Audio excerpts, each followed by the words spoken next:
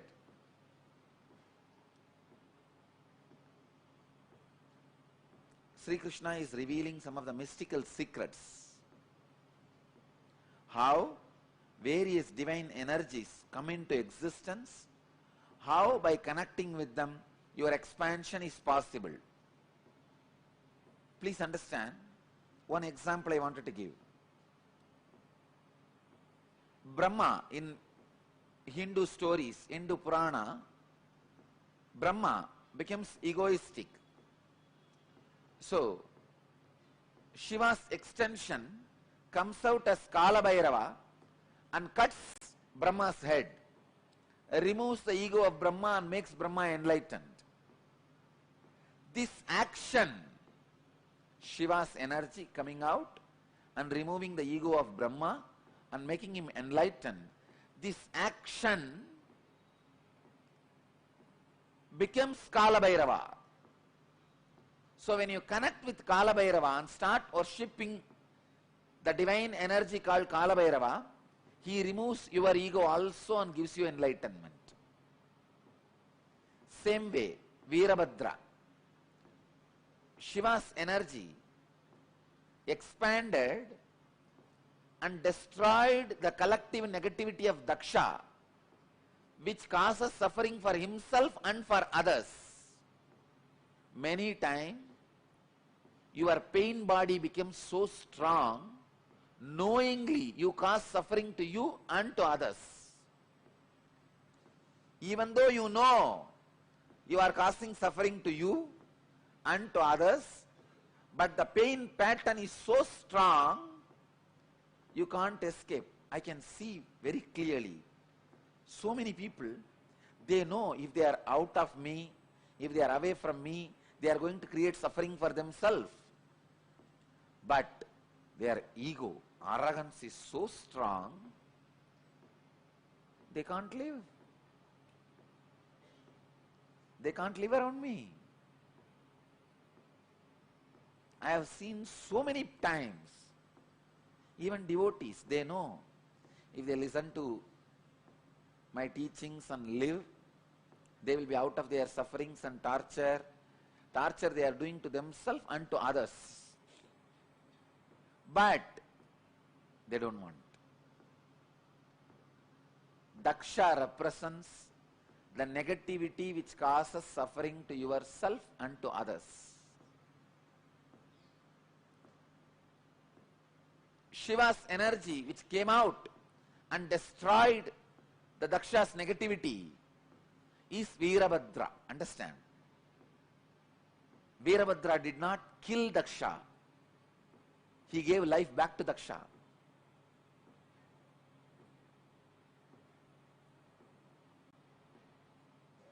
So this energy which destroys your negativity of giving suffering to yourself and to others is called Veerabhadra. If you connect with this divine energy and pray, feel connected, you will see in you also the pain body, the patterns which create suffering for yourself and others will be destroyed. It's a beautiful verse. Evam bahuvitaha yajñaha vitata brahmano mukhe karmajan viddidan sarvan evam jnatva vimokshase. Thus, worship of the divine energies is performed in various ways in the beginning of expansion. Understand that all of them originate in actions. Knowing this, you will be liberated. Same way, if you are frozen, closed, then start connecting with Krishna, who is doing Rasa Leela, who just opened himself to the whole universe. Understand? Krishna's Rasa Leela did not happen just with Gopikas. It happened with the plants, trees, rocks, Yamuna, whole thing.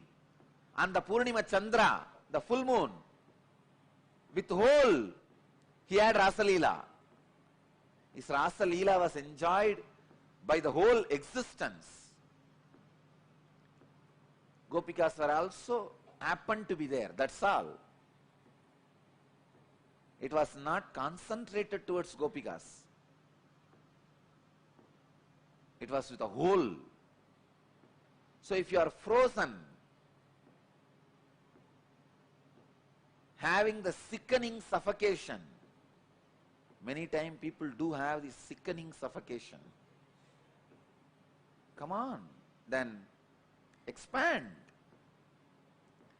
It is time.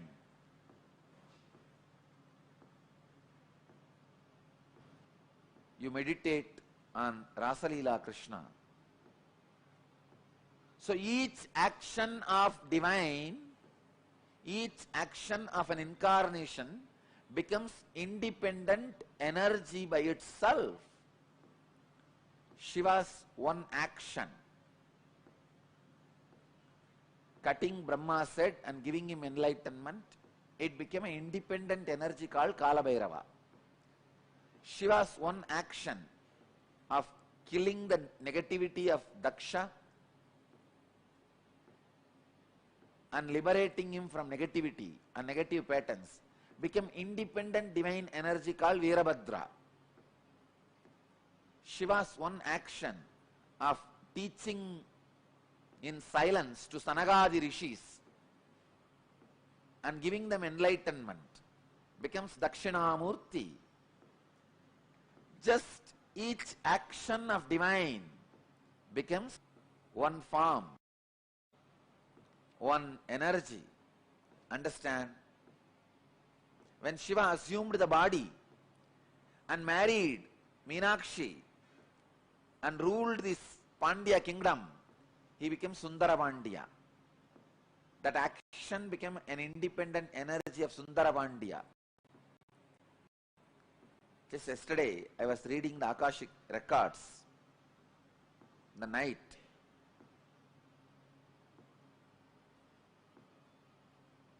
I verified again and again. Earlier when I was seeing, I felt he has taken 3 bodies. Yesterday I saw he has taken more than 11 bodies. Only to play in and around Madurai. Please understand, in this way, no other geographical place is equivalent to Madurai. Where Shiva has taken 11 bodies to play just in Madurai. See, in one body he has played in many places. That record is there. When he assumed one body, he has gone to many places and did his leelas. In one body, doing leelas in 11 places, there are enough records. But 11 bodies to do leelas in one place, only in Madurai's history, the record is there. More than 11 bodies he has assumed at different times to play the leelas. The leela he performed, the first body he assumed to perform the leelas in Madurai is marrying Meenakshi. To marry Meenakshi and all the leelas related to that time, marrying Meenakshi and bringing Vaigai to Madurai, all those leelas were performed in one body. That body is directly under the Sundareshwara's linga. In the main Garbha Mandir, under the Sundareshwara linga, that body is resting. It is there in Jiva Samadhi. And second, he has assumed one more body to build embankment for Vaigai river and converting all the foxes into horse to save his disciple Manikavasagar. All those leelas, around 40 years he was in that body and performed many leelas. That body is resting in our property near Dinamani Takis. There is a place in Madurai near Dinamani Takis. There is a Samadhi inside Madurai Adinam property. It is called Sundaranar Samadhi. And Sundarananda's Jiva Samadhi, people used to think it is one of the 18 Siddhas. It is not one of the, of course, it is one in the 18, but Shiva himself assumed the human body and performed. 40 years he was in that body. That body is resting in Madurai, the place Dinamani Takis, opposite to that Takis, there is a property, belongs to Madurai Adinam property. There he is resting. And the third body,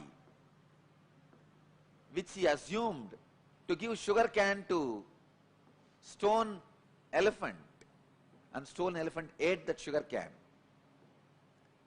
For that Leela, he assumed one more body that is there inside the temple under the Samadhi of, under the shrine of Ellamalla Sittar. Under his Murti, that third body is there. Still, I am not able to trace the other places of the remaining 8 bodies. I could see cosmically where are they, but in the Madurai map I am not able to pinpoint where the remaining 8 bodies are. Soon I will study the Madurai map and overlap my cosmic map on Madurai map and give you guys the exact points where the bodies he assumed are resting and radiating. I tell you, if you see from this angle, no other place, even in Kailash, is only one body is resting. There are 1 lakh enlightened beings' bodies are resting. That is different.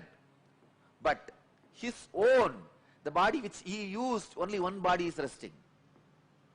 In Varanasi, 2 bodies are resting. Even in Thiruvannamalai, only one body, Arunagiri Yogeshwara's body, only is resting.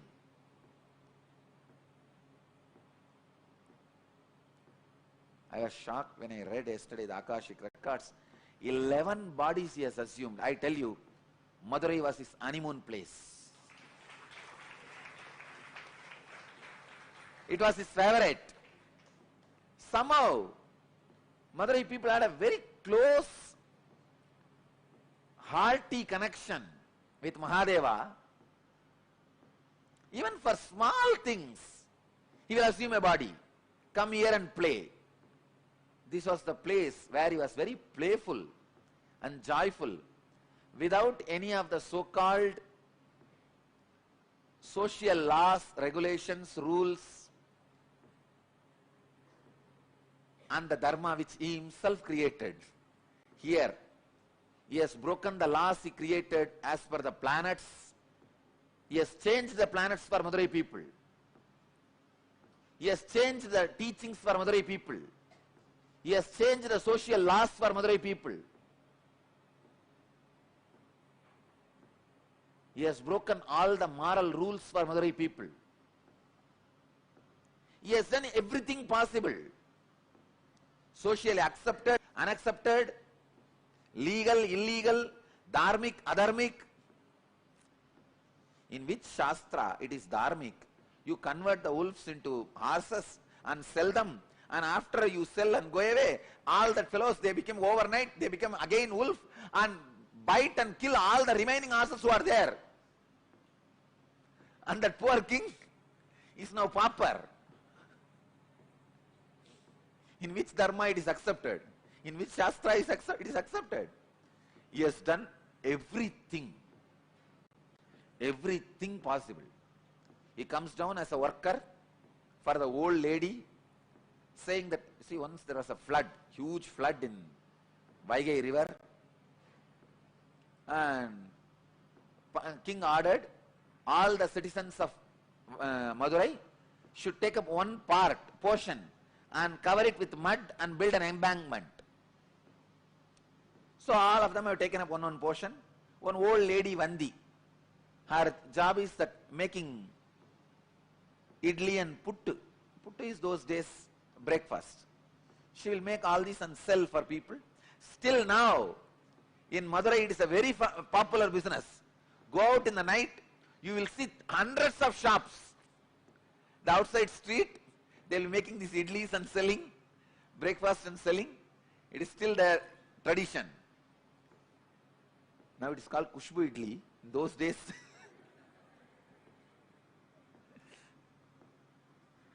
it's a tradition of Vandi. So she used to make this pittu and sell. Those days breakfast. She did not get anybody to cover her portion, and she herself can't do. She is too old. She prays to Sundareshwara. This whole city still now, any problem, the only person they turn to is Sundareshwara.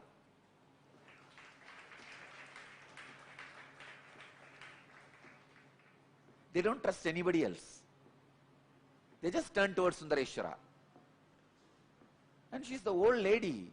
She can't get a worker to fill her portion, to do her job. She turns towards Sundareshwara. Oh Chokanada, Sundareshwara. This guy could have just one thought, the whole Vaigai would have built, add embankment automatically. He does not do that. He comes down, assuming human body and bargaining with that lady. You should give me the pittu as much as I want, but I will work only for 3 hours. He says, I will work only for 2 jama. Sorry, 2 muhurta. 1 muhurta is 1.5 hours. I will work only for 2 muhurta, but you should give me as much as I want. This poor lady, she doesn't have anybody else. So she says, all right, go ahead. You can see what is puttu. Come on, Shoma. This is puttu.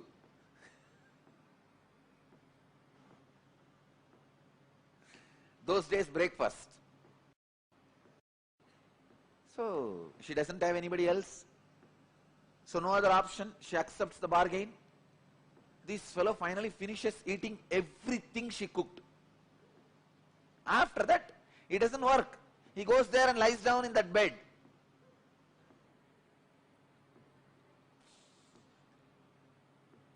So he goes and lies down in the banks of Vaigai.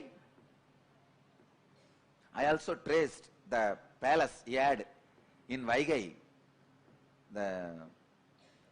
just in between, the mid of the water, he had a palace where he used to drink with that, all the bhutas. He was not a womanizer. He used to drink and gamble.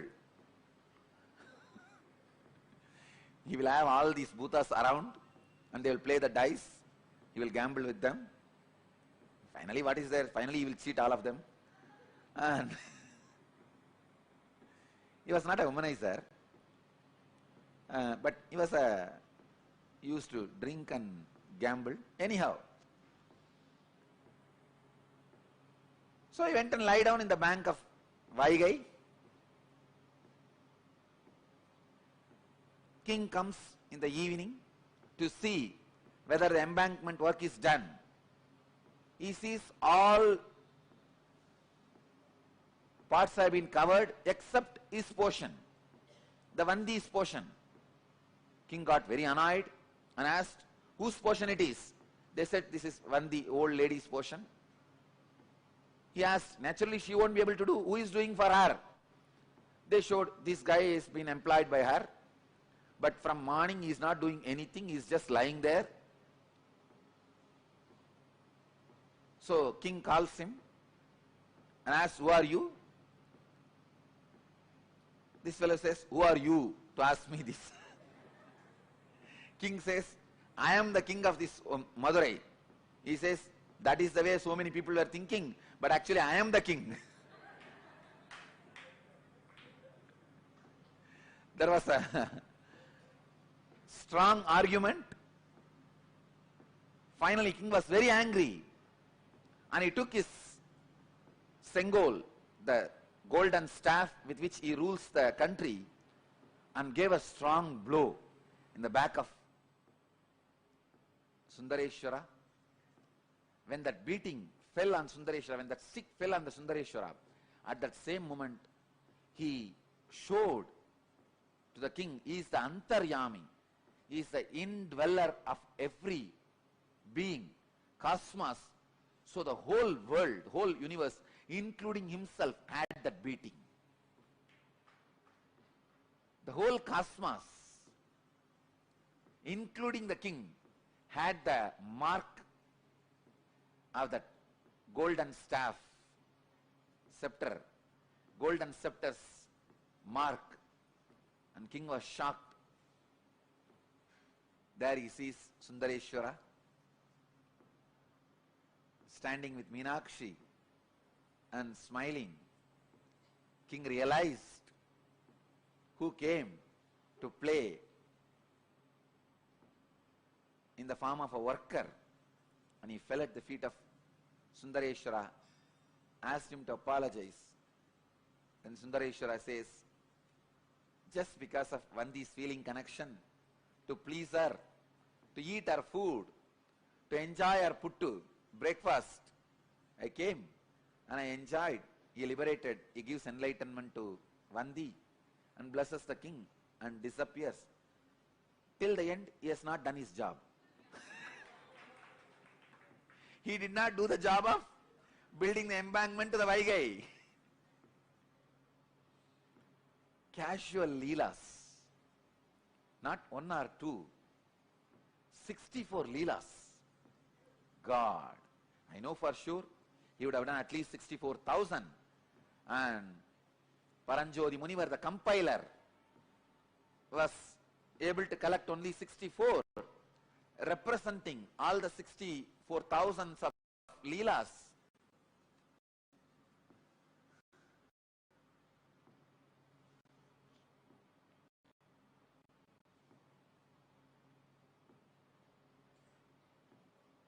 The body with which he has performed this leela, especially blessing the Vandi and converting the wolves into horses, foxes into horses, that season, around 40 years, he has performed some more leelas.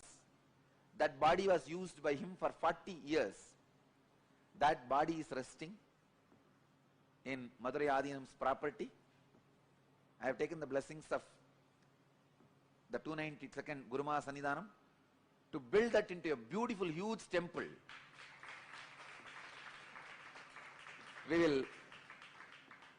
You can see the scene of Sundareshwara coming and eating the puttu of Vandi, the old lady.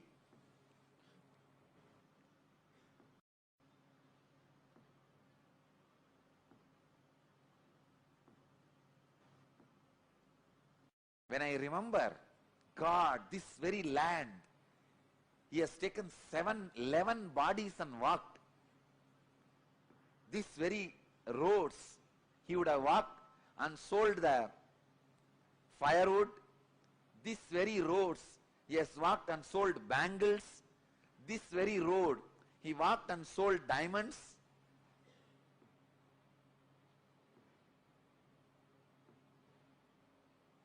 I am really going crazy. This very Vaigai, he created this very Vaigai. He himself came and built embankment, at least acted as building embankment.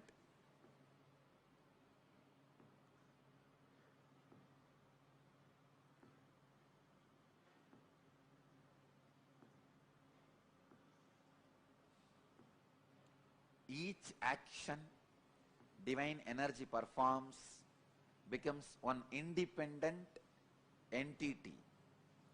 If you connect with that energy, he gives you the same blessing. Understand? Sundareshwara is the energy of Leela, playfulness. Ask him whatever you want. He has broken all the rules. See, there is a law. Only a human body can radiate enlightenment, experience enlightenment. He has broken everything. He has given enlightenment to pigs. He has given enlightenment to bird. He has given enlightenment to cuckoo. He has given enlightenment to swan.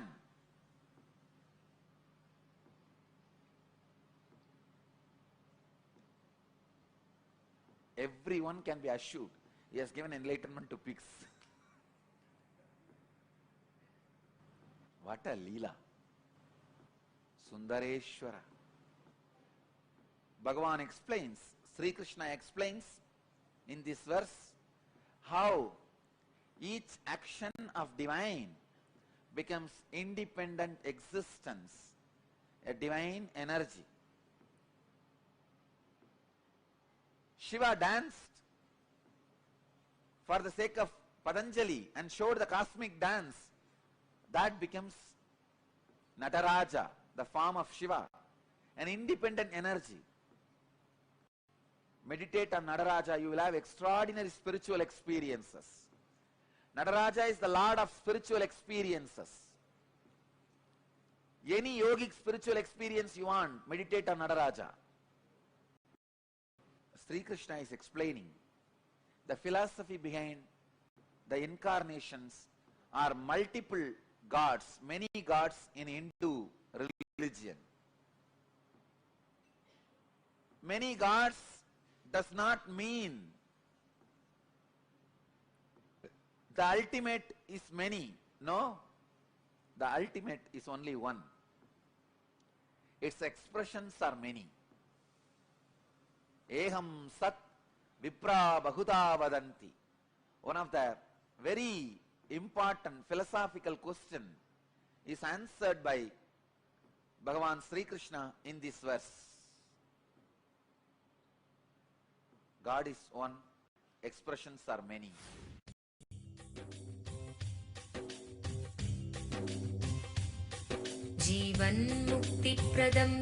Paramahamsa Nithyananda, a rare living incarnation, is named among the world's 100 most spiritually influential personalities today. Paramahamsa Nithyananda has been placed alongside Dalai Lama, Nelson Mandela, Oprah Winfrey, Paulo Coelho and others by Mind, Body, Spirit, the world's top esoteric magazine from Watkins, London's oldest and largest bookstore.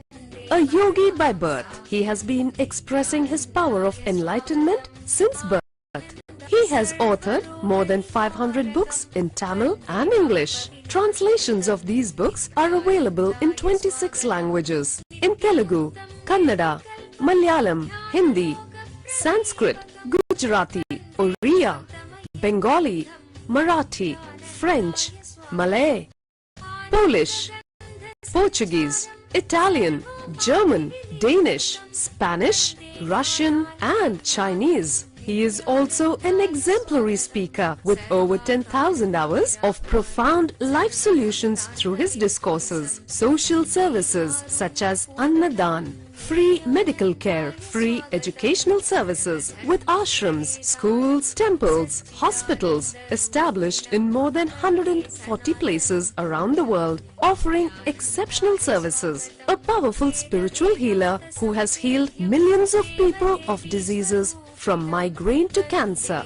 A Kriya Yogi who has formulated Kriyas for physical health and mental well-being, benefiting thousands. A living master who offers practical solutions for our everyday problems. He is the founder and spiritual head of Nithyananda Dhyanapitham, a spiritual powerhouse who has revived the sacred Vedic tradition by establishing Vedic temples in places like Los Angeles, San Jose, Seattle, Toronto, Ohio, Oklahoma, Phoenix, St. Louis, Malaysia, Brazil, Paris, Guadeloupe, Dallas, New York, New Jersey, Atlanta, Calgary, Vancouver, Singapore, and places in India like Bengaluru, Hyderabad, Tiruvannamalai.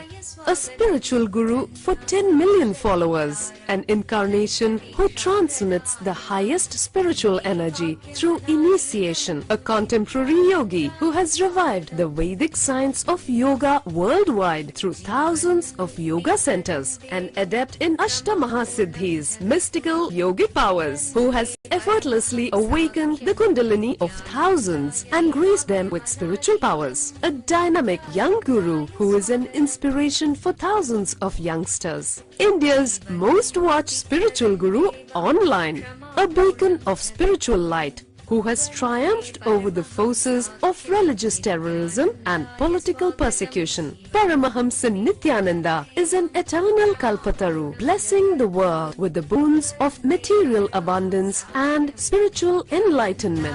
स्वागतम् आनन्दानुभवास्वादं सर्वरोगनिवारकं वन्दे पापविनाशक्तं नित्यानन्दाय स्वागतं नित्यमुक्तं निर्विकल्पं ध्यानलोकप्रदीपकं वन्दे शान्तमयं बन्धं नित्यानन्दाय स्वागतम् आनन्दगन्धसञ्चारं सर्वोपाधिविनिर्मुक्तं वन्दे ज्ञानालयं नाथं नित्यानन्दाय स्वागतम्.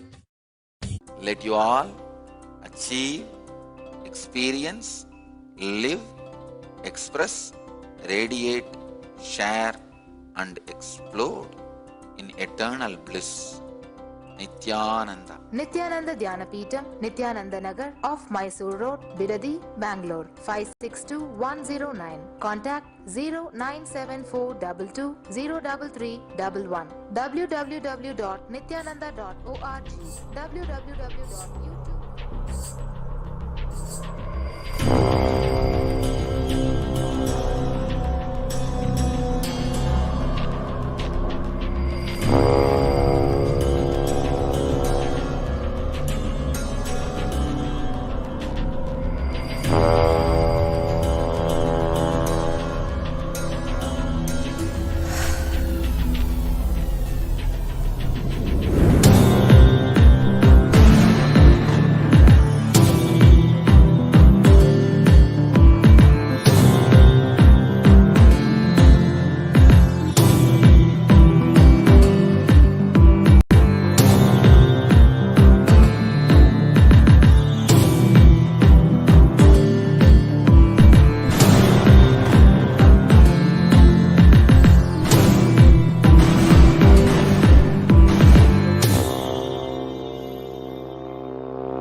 What I mean by the word Kailasa, listen intensely.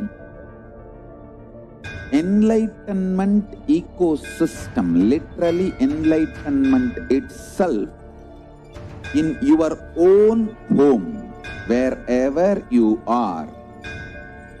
If you cannot come to Kailasa, it's okay. Kailasa can come to you. Kailasa coming to you is Kailasa.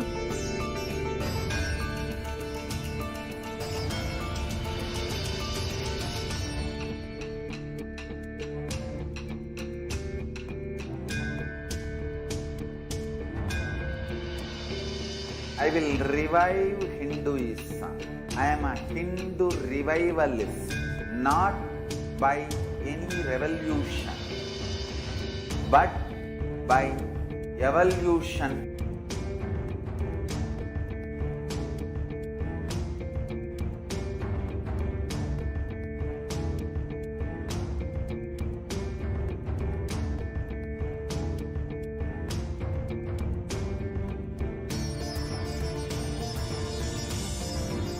And setting model community.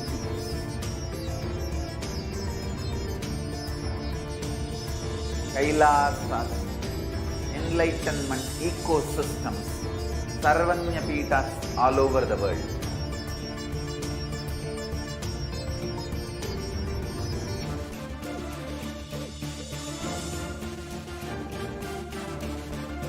All powerful cognition, knowledge, only when you live, power manifestation and possibilities manifestation happens. It's a fundamental truth.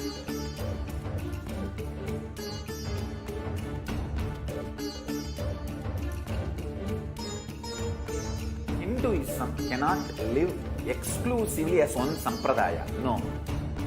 All sampradayas of Hinduism is an ecosystem.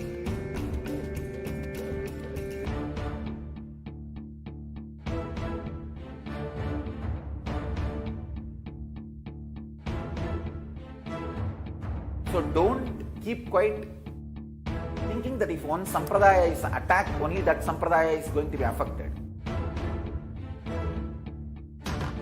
All of us are ecosystem.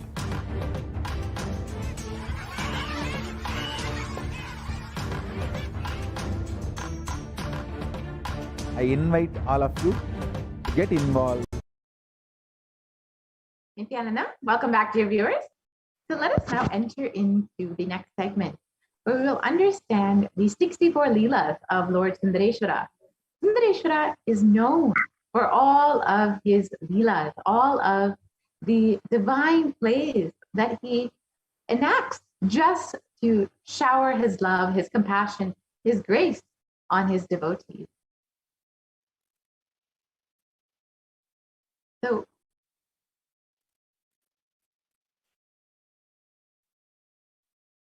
the first Leela was the removal of the crime of Indra.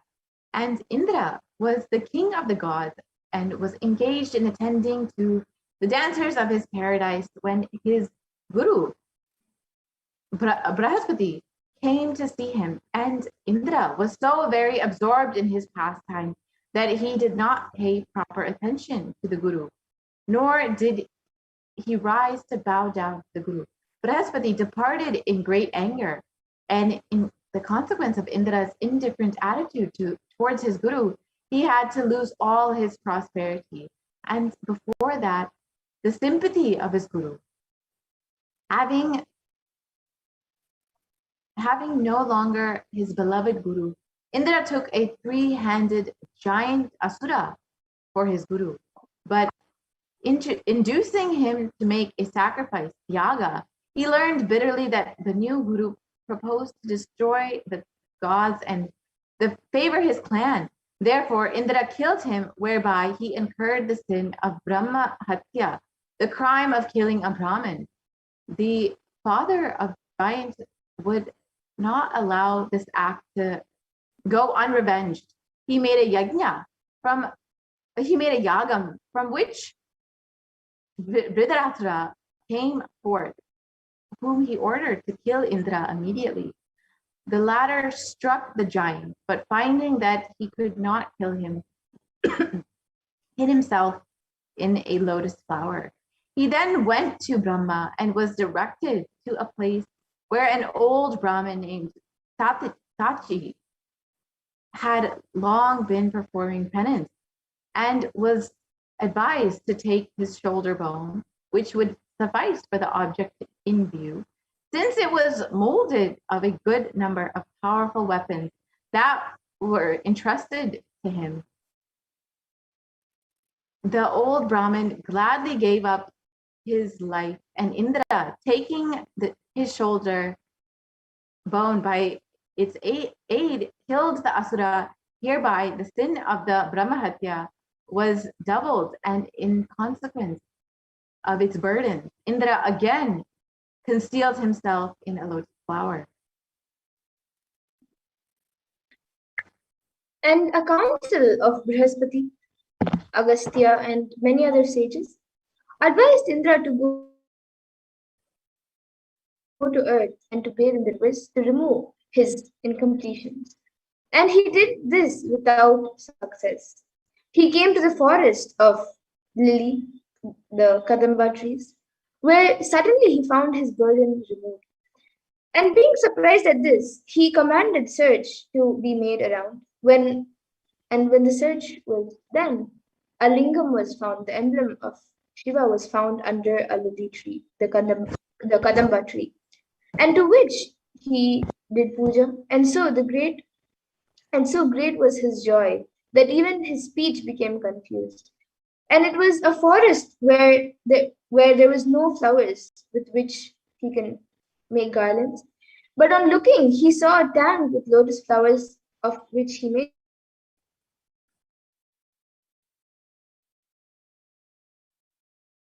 garlands from, and its flowers, the tank obtained the name of Pottamare, or the golden lotus.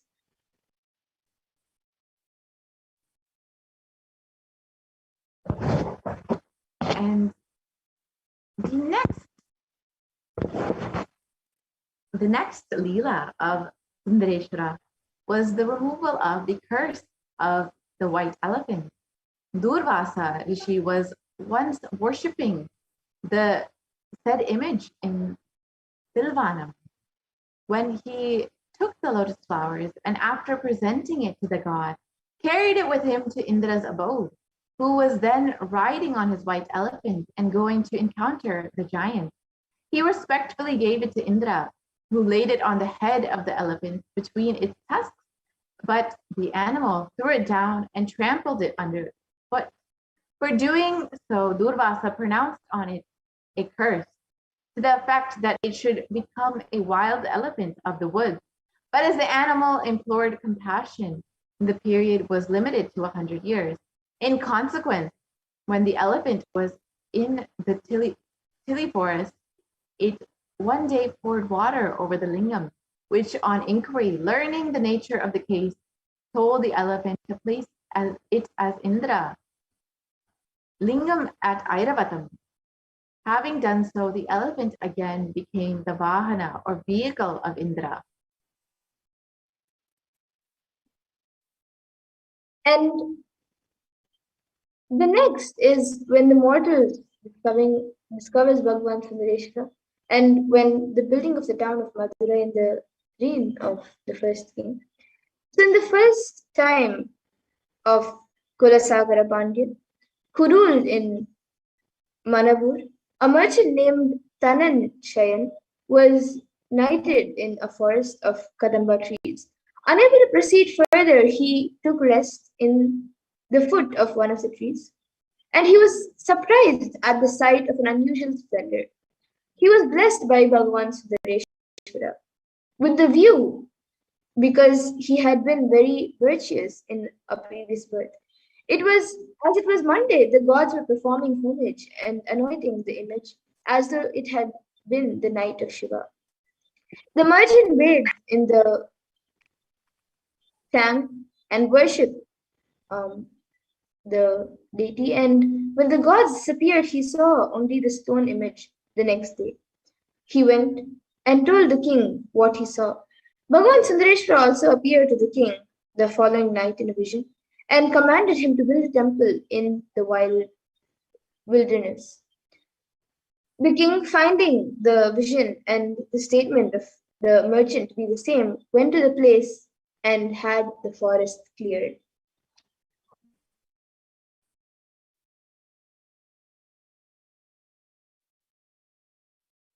And not knowing how to build a temple and town, he had another vision in which Bhagavan Sundareshwara appeared and gave him instructions.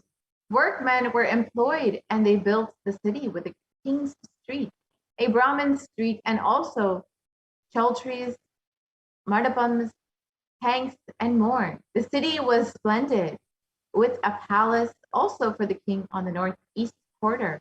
There was concern as to how all these buildings could be cleaned and prepared for the entrance on an auspicious day.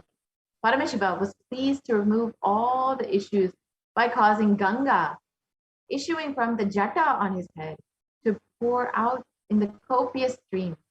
He was out of his compassion to give the city the name Madurai or sweetness, and then disappeared. The king placed deities as guards at the 4 cardinal points of the city. Afterward, a son was born to him named Malayadvaja. He succeeded to the king's throne when the king died.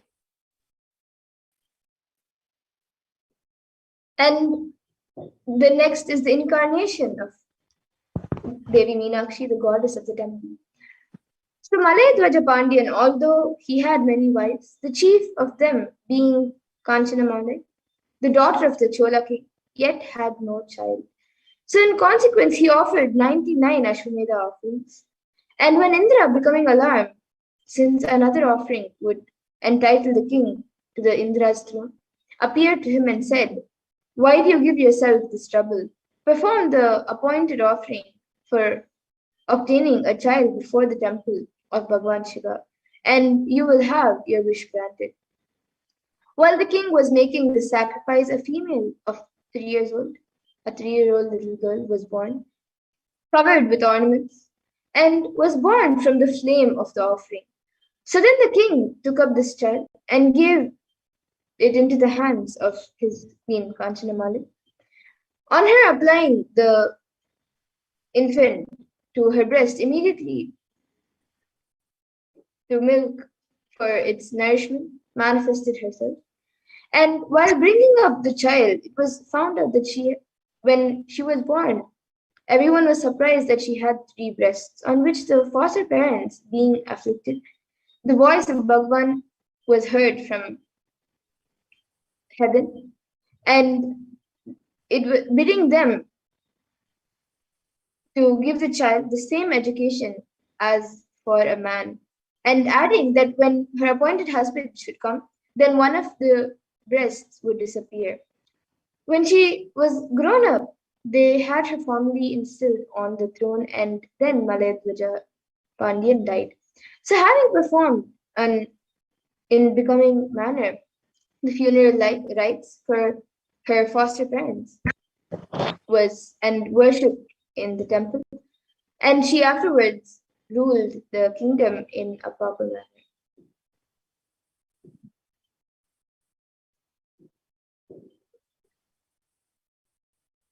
And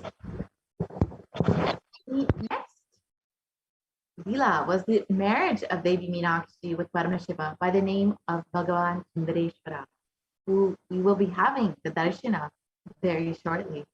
When the above woman, Tadakai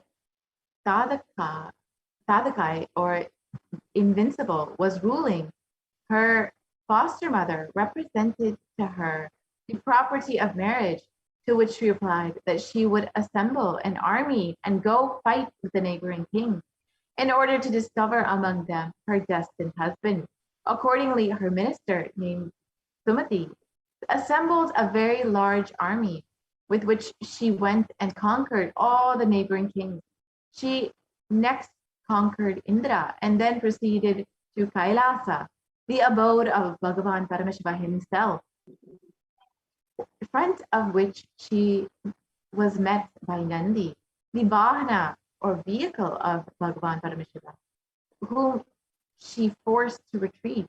He went and reported the same to Bhagavan Paramashiva as Sundareshwara, who, smiling a little, and arose and went forth. As soon as he appeared, the third breast on Devi Meenakshi disappeared, at which the warrior princess Devi Meenakshi, Parashakti herself, realized that it was Bhagavan Paramashiva, Sundareshwara, and realized that that was her husband. And the minister claimed, "This is to be your husband, Bhagavan Paramashiva." Sundareshwara told her to return to Madurai, where he dwelt, and on Monday he would come to marry her. Desiring all the preparations to be made, all was arranged accordingly, and the gods, superior and inferior, came bringing presents. Devi Meenakshi, was seated beside Bhagavan Paramashiva Sundareshwara on the marriage day. The throne where when Bhagavan Vishnu joined their hands, and afterwards the marriage ceremony was performed amidst the praises and adoration of the rishis and others present. This was a celebration in the entire cosmos, where literally the entire world came for the wedding of Devi Meenakshi and Bhagavan Sundareshwara. Bhagavan Sundareshwara then had a new stone image made for the pagoda as a king, and afterwards ruled over Madurai by the name of Bhagavan Sundareshwara. And then the next is Lord, the dance of Bhagavan Paramashiva in the silver hall. So after the marriage, the gods, the rishis, and the others were assembled preparing to feast. And prior to this, they all bathed in the Potamarai tank. Vatamarai tank. And this tank is the tank of the golden lotus. So the rishis said, unless we see Bhagavan Sundareshwara dance, we will not eat.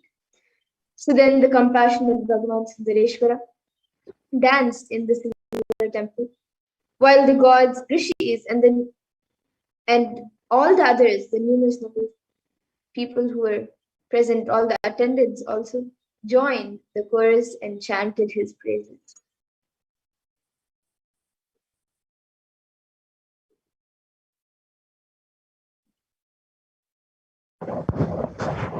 And the next lila is the insatiable dwarf, Kundotaran.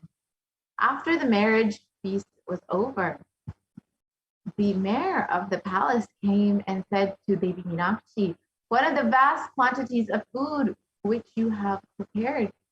Scarcely 1 part out of 1,000 has been consumed. What are we going to do with the rest?"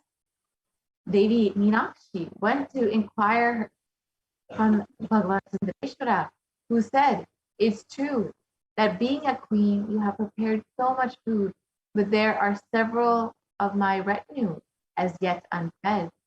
Whereupon, calling a dwarf named Kundotaran, he directed food to be given, saying that when he should be satisfied, others would follow. He then put within him the Vadamuga Agni, a great fire said to govern the sea. A large pit was dug to receive the various eatables, and the dwarf, emaciated with hunger and fasting, and consumed the mountain of food prepared so rapidly that the eye could not follow him. All being gone, he consumed the unprepared materials of food and still complained of hunger. On this, Devi Meenakshi inquired of her Bhagavan Sundareshwara what was to be done, saying, "It is thus that you fulfill your character of the final destroyer of all things." At this, Bhagavan Sundareshwara smiled with complacency, only stating that so many of his hungry followers were still left without food.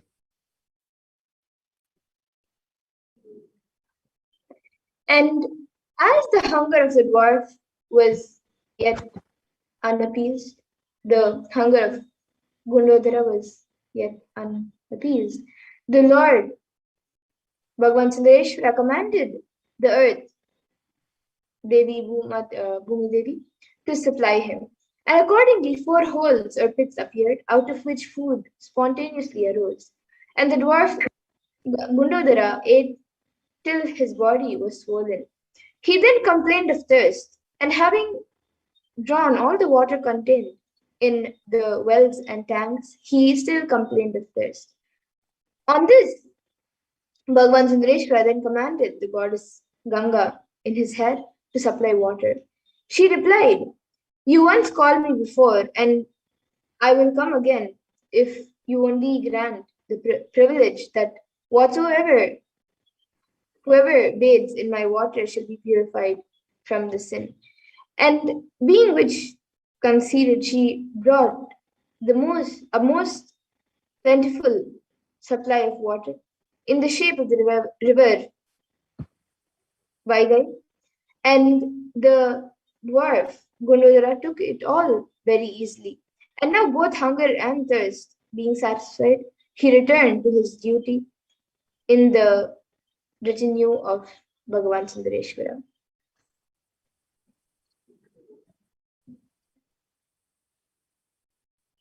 And the next Leela was the Leela where Bhagavan Sundareshwara brought the 7 seas together into one place. Among the rishis who came to greet Bhagavan Sundareshwara was Gautama Rishi, who went to pay his respects to Kanjanamalai, queen of the palace and the mother of Devi Meenakshi. She asked him which was the most excellent penance. He replied, "There were 3. One consisting in silently contemplating the deity, one in repeating prayers, and one in going about and bathing in all the sacred rivers, of which three, the last was the most excellent. But that since it was attended with much trouble to visit all of the rivers, and since all the rivers run into the sea, if she bathed in the sea, the effect would be the same. On this, she announced to her adopted daughter, Devi Meenakshi, her intention of bathing in the sea, and Devi Meenakshi, unwilling to part with her mother, took her Meenakshi, out of her deep compassion for her mother, took her own husband, Bhagavan Sundareshwara, told her own husband, Bhagavan Sundareshwara, who said, to bathe in one sea is a trifle. I will bring all the seven seas together in one place, and she may bathe there. Accordingly, much to the astonishment of the people, the seven seas of ghee, honey, milk, etc., came rushing into one tank, still retaining their respective colors and appearing distinct and unmingled. And the next is when the recalling of Maledwaja from the dead and the transition of Kanchanamali. So on the banks of the said tank that Bhagavan Sundareshwara made a flower garden, and when he one day said to his wife, "Why does your foster mother bathe?" On this being reported, the elderly lady inquired of learned men the most meritorious mode of bathing. They replied, "It must be either by taking hold of the hand of a husband or a child, or of a cow's tail." On this reply being given, she became greatly afflicted. Having neither a husband nor a child, her foster daughter reported this grief to Bhagavan Sundareshwara, who, by an act of volition, brought back Maledwaja Pandian heaven, from the heaven of Indra, and the shade, on coming, presented his respects to Lord Sundareshwara, Bhagavan Sundareshwara, and Kanchanamala, hearing the arrival of her former husband, came adorned with jewels, and both bathed in the tank, after which they saw Bhagavan Sundareshwara, the Lord, and a heavenly chariot appeared, in which both the husband and wife, both Maledwaja Pandian and Kanchanamali, were together carried above to the worlds and to heaven of Indra safely.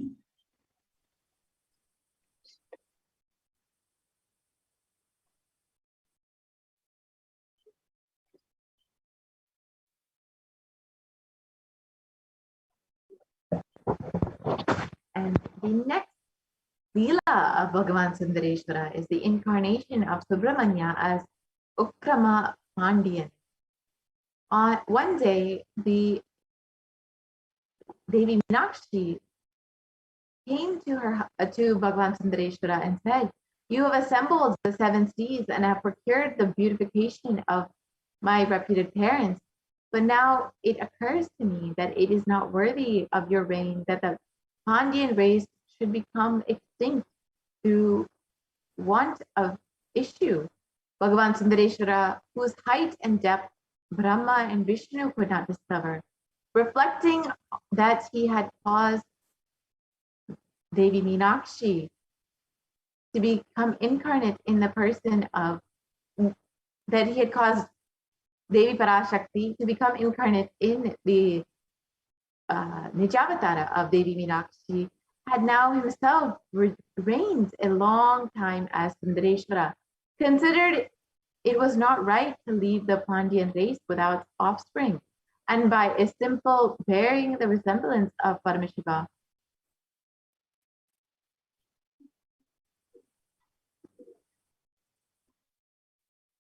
reigned, not right to leave, and by a simple volition, he produced in due time the birth of his son Subramanya in the form of a child bearing the resemblance of Paramashiva, which was which event occurred on Monday in the Tiruvattai Nakshatram, when the planet Jupiter was in the most fortunate station of a good house. When the four Vedas were chanted and the musical instruments sounded and the demigods showered down the flowers. On hearing the news, all the kings came and people came and congratulated the event and gave presents to the town. And according to the Vedas, cast the child's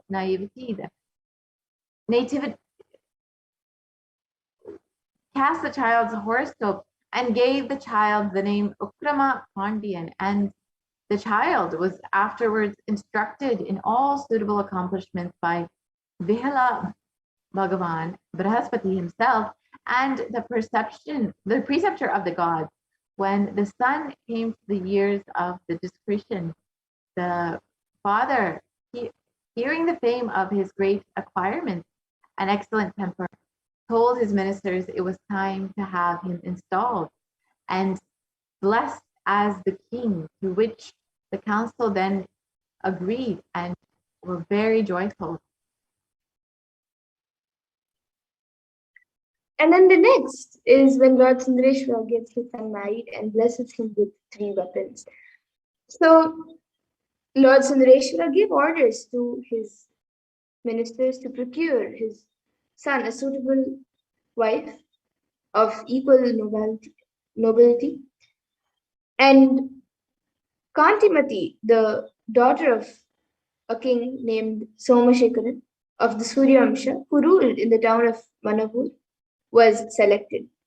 And the same night that Bhagwan Sundareshwara appeared in the vision to Somashekaran and commanded him to give his daughter in marriage to the son of the king ruling in Madurai, Somashekaran the next day, astonished and delighted, set out for Madurai with his daughter and a great retinue, and was met on the road by the ministers of Sundareshwara, Bhagwan Sundareshwara, that were going towards Manapur, who demanded his daughter in marriage for the son of their king. To which he gladly agreed, and after coming to Madurai, the ceremony was performed, the marriage was performed with great splendor. And while the Chola and Chera kings, gods and demigods, the innumerable and many others were in attendance with all usual accompaniments and great presents, extensive doors and largeness were bestowed. After the marriage ceremony, Bhagavan Sundareshwara gave his son Subramanya the spear, the discus, and the ball, and said, Indran, Mahameru, and the sea are your foes. With the spear you shall overcome the sea. With the ball you shall conquer Mahameru, and with the discus subdue Indran. He then charged the ministers to take care of his son. Bhagwan Sundareshwara charged the ministers to take care of his son as the apple of their eyes, and enjoined his son to follow the advice of his ministers and to break no old customs. He then gave the newly married pair his blessings, and mounting with Taradagai, Devi Meenakshi, an aerial car, while his attendants regained their form of the celestials of Kailasa, he ascended to his own heaven, his own abode, and the son of Bhagwan Sundareshwara ruled according to the laws of Manu thereafter.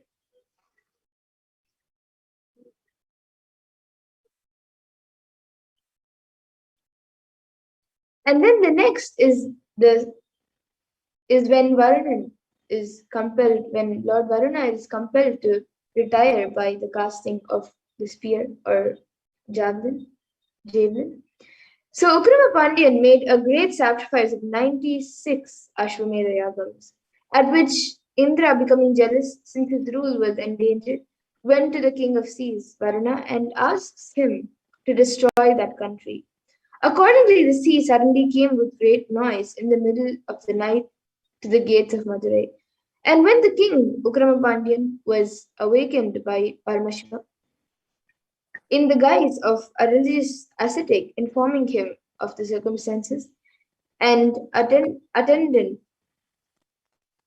dangers, the king, being astonished and without presence of mind, was urged by the vision to lose no time, but employ the veil, as he had been directed, and accordingly he went to cast the spear at the sea, which immediately lost its force and retired because Varuna recognized the weapon of his superior.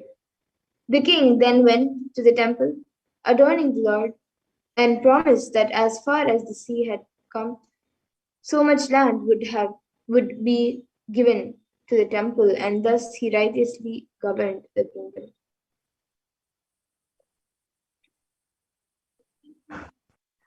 And while Uttarama Pandian reigned, it happened by the evil influence of the happened by the negative influence of the 9 planets, and that there were no rain, and consequently a great drought occurred in the Pandyan, Chola, and Chera kingdoms. The respective kings went and consulted the sage Agastya, residing on the great mountain called Patya, who told them of the influence of the planet, and advised them to go and worship Lord Sundareshwara on a Monday. Accordingly, the 3 kings came to Madurai and performed the prescribed fasting and ceremonies on the Monday in the temple. And by the compassion of Lord Paramashiva, they were carried to the Svargaloka, the paradise of Indra. The Chola and the Chera kings took their seats at his footstools, and asking for rain were favorably answered and dismissed. But the Pandyan king took his seat on the same level with Indra and made no request. Indra was displeased with a semblance of favor and put his neck a very heavy necklace collar, such as the 5 men could not lift, thinking its weight would crush his uncivil guest. But as the Pandyan king wore it without any emotion, Indra was astonished and dismissed him, only saying, "You shall be called the bearer of the necklace."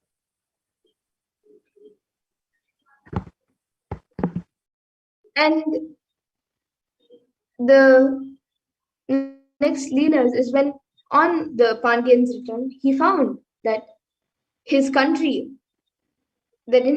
there was no rain, and in consequence of which he went to Mahameru and put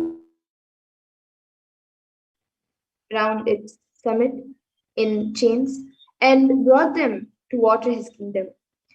Indran, incensed at this violation of his proper power, and declared war and took the field as the head of large forces. There was much fighting on both sides, and many people were slain also, until Ukramapandian, with his disguise, struck off Indra's crown. And Indra, astonished, found he was not combating with a mere mortal, and sent ambassadors promising to bestow rain. Ukramapandian then did not believe him, and in consequence, Indra sent a man of the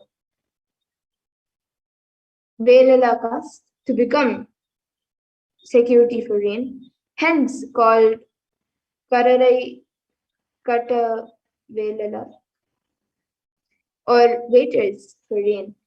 And then the king realized the clouds from confinement, and afterwards, by Indra's command, there was abundance of rain with consequent fertility, and Ukramapandian then ruled the kingdom with justice and liberality.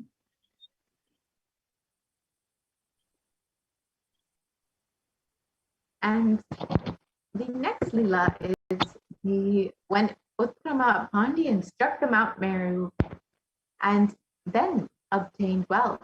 Uttarama Pandian was attentive to the instruction of Agastya and in the religious observance of Monday, the fasting on Mondays, and by that means his wife Kantamati brought him a son, whom he named Veerapandyan.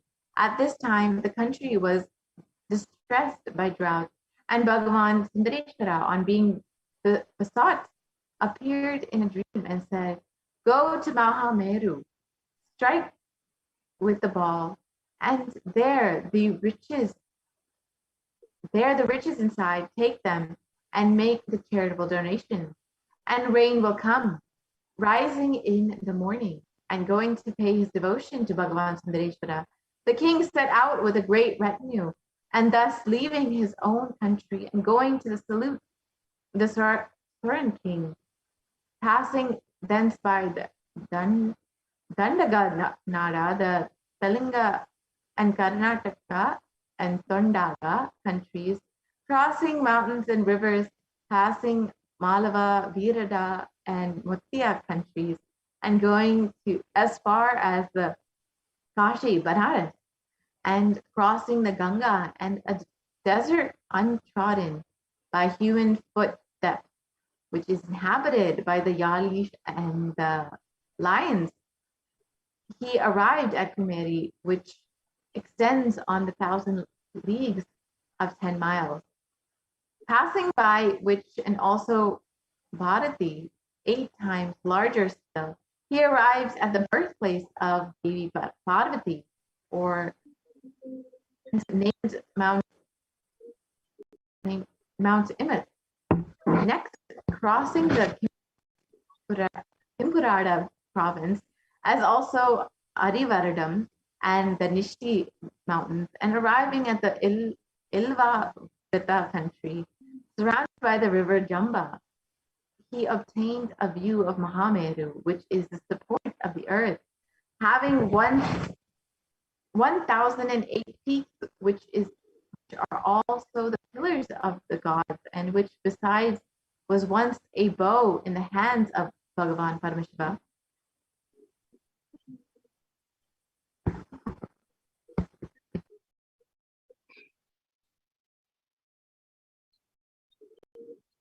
And then, as that was a sacred land, he halted his retinue at a distance, made by himself a circuit of the mountain, and standing on the south addressed its king, saying, "O Meru, surrounded by all planets, constellations, and demigods of mountain king, attend." Then, taking the ball in his hands, he struck the mountain with anger. The mountain reeled, its peaks trembled, and the king of the mountains, with one head and 4 umbrella bearing arms, came forth ashamed, confessed a delegation of attention and of duty for that one day from service of Paramashiva, and asked what was his business. The reply was, "Riches are wanted." All that he desired was given, and him by opening it was given by him by opening a mine, and the cleft was closed with his own royal seal. He brought the load of precious metals on elephants to Madurai, on the royal elephants to Madurai, and he gave largely to the Brahmins, the Shaivas, and the temples, and rain came down as formerly, so that the country was again fertile, and he flourished 40,000 years of the gods, after which, crowning Veerapandyan and delivering to him the kingdom, Ukramapandyan resumed the unchangeable form of Paramashiva.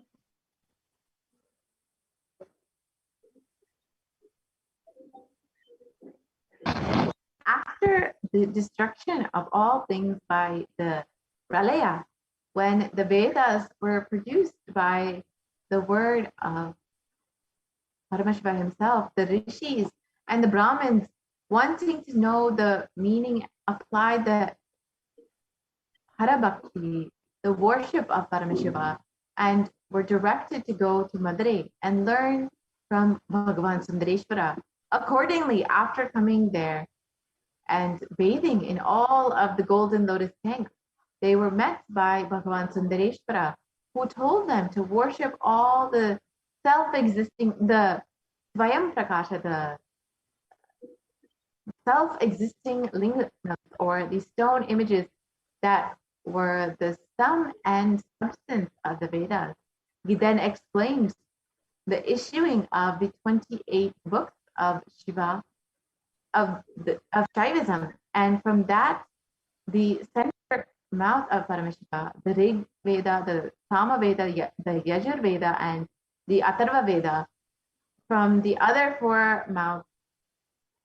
Moreover, stating that the sense of the Vedas was difficult to be made out and of no very great consequence, he told them that the real secret was the duty of worshipping the Paramashiva and a secret unknown to Brahma or Vishnu, and charging on them due to the performance of this instruction, he gave them the blessing. The rishis and the Brahmin then sung praises of Bhagavan Sundareshwara for blessing them, and by so brief a process to instruct them in the sense of the Vedas. And while Veerapandian ruled, he had many inferior wives who had children, but the legitimate queen was without offspring, without a child. And until the time when, by performing penance to the Lord, to Bhagavan Sundareshwara, the queen delivered a son, concerning whom all the customary astrological ceremonies were performed. And afterwards, the king, while hunting, was slain by a tiger. When the eldest of the concubines, thinking this to be the favorable time, stole the crown and the royal jewels. After the grief of the ministers for the death of the king, Veerapandian had somewhat subsided, they found the crown missing and considered this to be the stratagem of an enemy. They were embarrassed of how to proceed, and then the Lord Sundareshwara, Bhagavan Sundareshwara, then came as a chetty or a merchant and offered 9 very valuable jewels for sale, explaining that they were once the body of Vallasura. And this giant, by performing penance to Paramashiva, had acquired power to conquer the inferior deities. And one day, Indra, offering to him a gift, he jeered the king of demigods as a conquered person offering gifts to the conqueror, and himself offered a gift to Indra, who then besought him to burn himself in the shape of a cow in a sacrifice which Indra was making. He did so, and when, according to a former promise of Paramashiva, different parts of the cow's body became inestimable jewels of different kinds of colors. And the properties of these jewels were explained by the Chetty, who gave them into the hands of the ministers of Madurai and said, "Thank the Lord Paramashiva," and disappeared. They took the jewels and had a crown made, and with it crowned the young king, naming him Abhishekam, which means anointed. He also recovered the jewels which had been lost and joyfully reigned over the kingdom.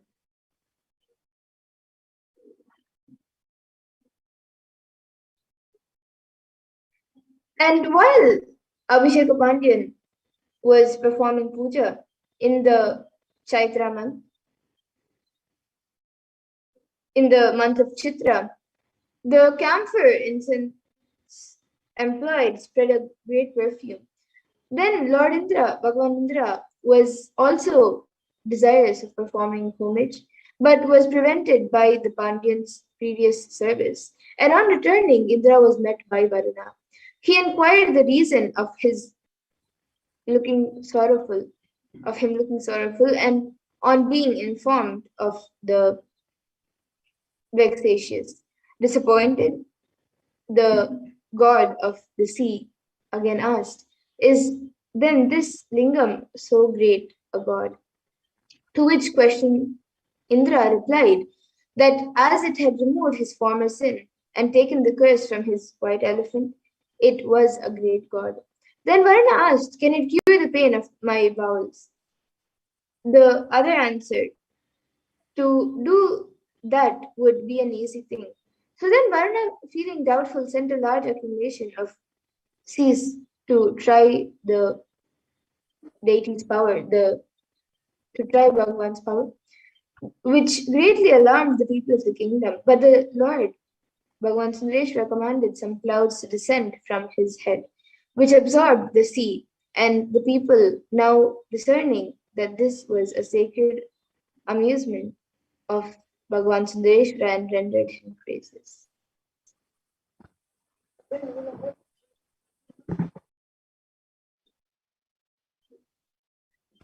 And Varuna, being disappointed and angry, ordered the 7 clouds to go and pour down their contents for the destruction of Madurai. Accordingly, these clouds came and with threatening gloom, lightning, and thunder, and preceded a deluge by sending rain with drops as large as pumpkins.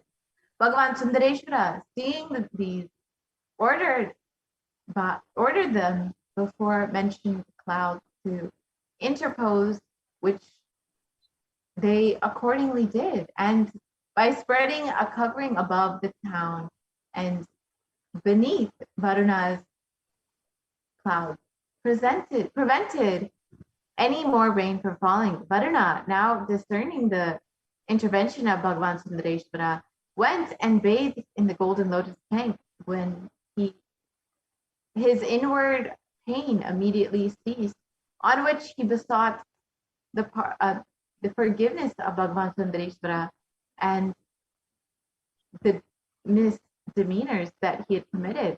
Thanking Bhagavan Sundareshwara for the removal of the pain, he returned to his own city. From that time forward, Madurai acquired the title of the assemblage of the 4 clouds.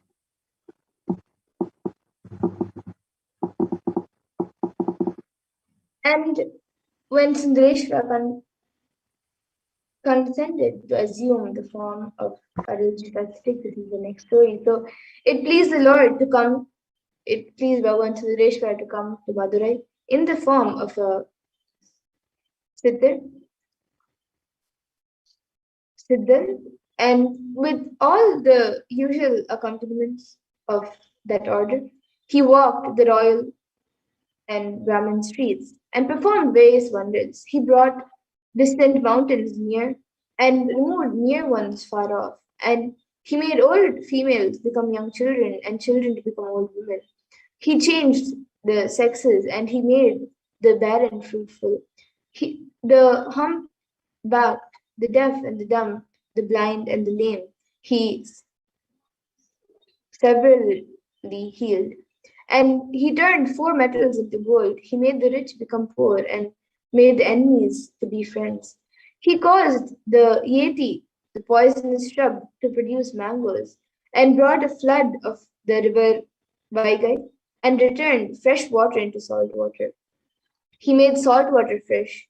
He threw a pilgrim's staff into the air, threaded a cotton ball through it, and then rested his head on the cotton thread, performed the attitude of penance, heels upwards, the staff remaining in the air. He took clouds into his hands and, well, wringing them, appeared to drink the water they contain. He caused things seen in the night, such as the stars, to be seen in the day, and things visible in the day to be seen in the night. He taught the Vedas to things which could not be understood. He turned coconut trees into palmyra trees, and then the rivers changed the species of other trees and brought celestial things down to earth.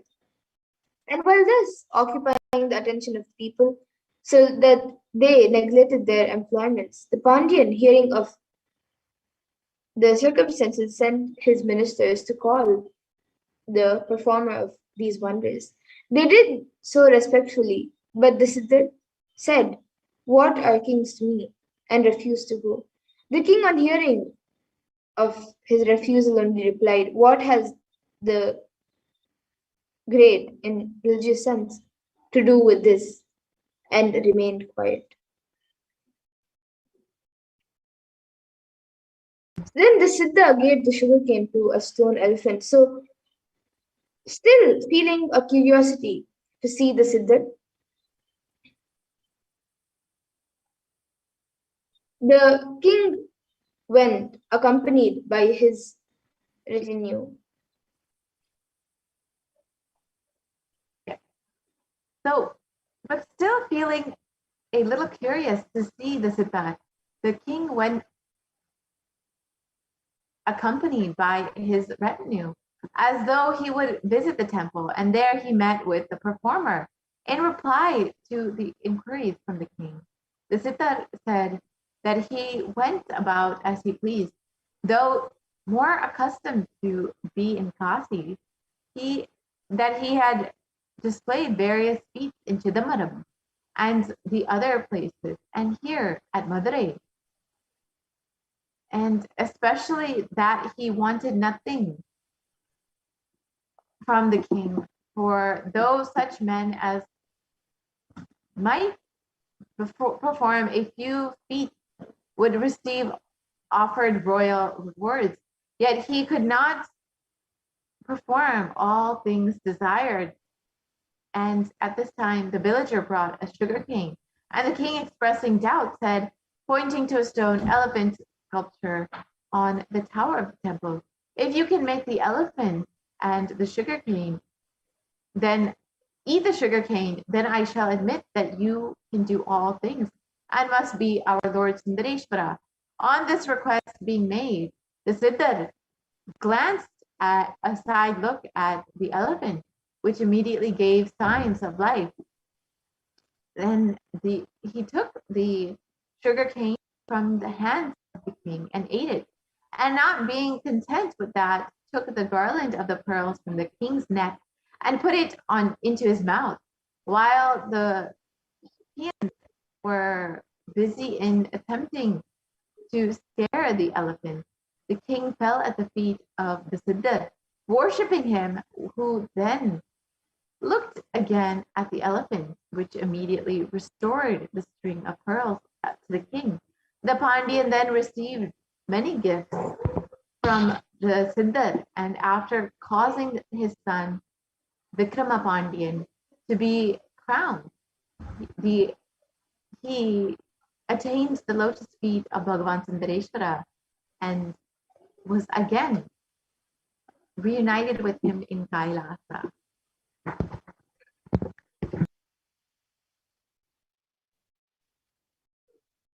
And then while Vikramapandian regained, he drove away all the heterodox sects, confirmed the established religions, built a temple for the Siddhar, and then ruled with justice and virtue.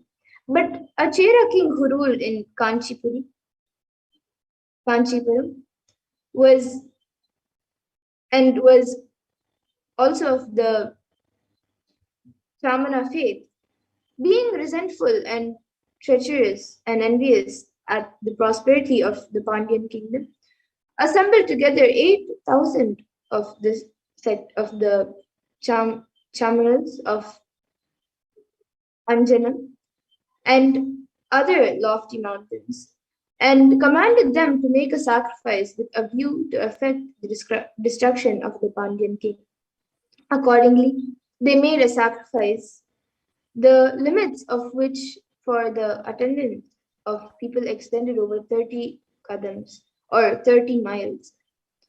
And the sacrificial pit itself occupied 10 miles. Into this pit they poured margosa oil and gingerly oil, fruits of various kinds and flesh of animals, and from the fire of monstrous black elephants were produced, which the king commanded to go and to destroy Madurai. The elephant accordingly proceeded with great noise and rage, and the Chamunals followed. The Pandyan king, hearing of its approach, supplicated the Lord Bhagwan Sundareshwara, who said, "Never mind, build me a mandapam and I will kill the elephant."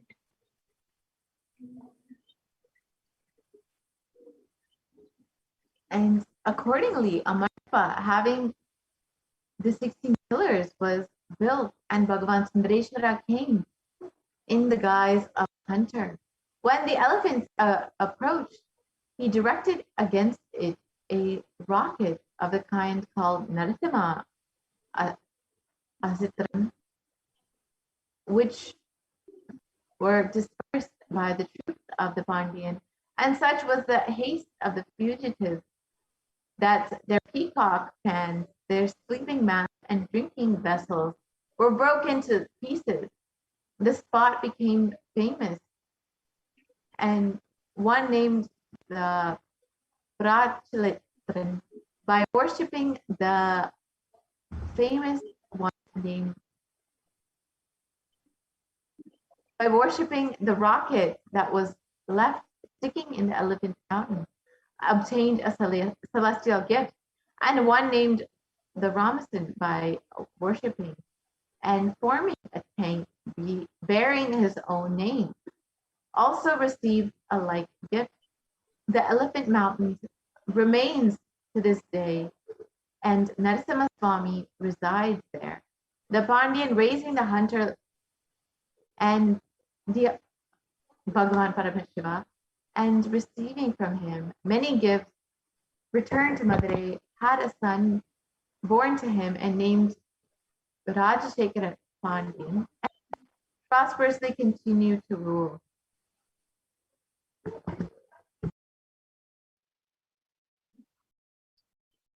And while Vikrama Pandyan was thus ruling, there was a Brahmin named Virupachi, and his wife's name, being Subhavritai, was childless, and in consequence they worshipped the seven celestial females, traveled to be in heaven corresponding with the seven rishis, and obtained thereby the gift of a daughter.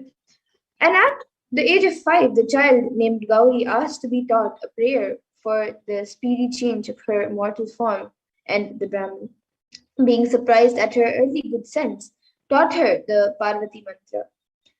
While the father was waiting for a suitable husband, when the Brahmin Virupachi was waiting for a suitable husband, she passed the 8th year of her age without being betrothed, which the Brahmins considered to be a disgrace. And one day, a Vaishnava Brahmin coming to beg alms, the father, which was Virupachi, perceiving him to be learned in the Vedas, bestowed the daughter on him in marriage, with the usual ceremony of gift and without saying anything on the subject to anyone. The neighbors, on learning the circumstances at first, blamed him, but on further examination found no other fault than that the husband was a Vaishnava and approved the marriage.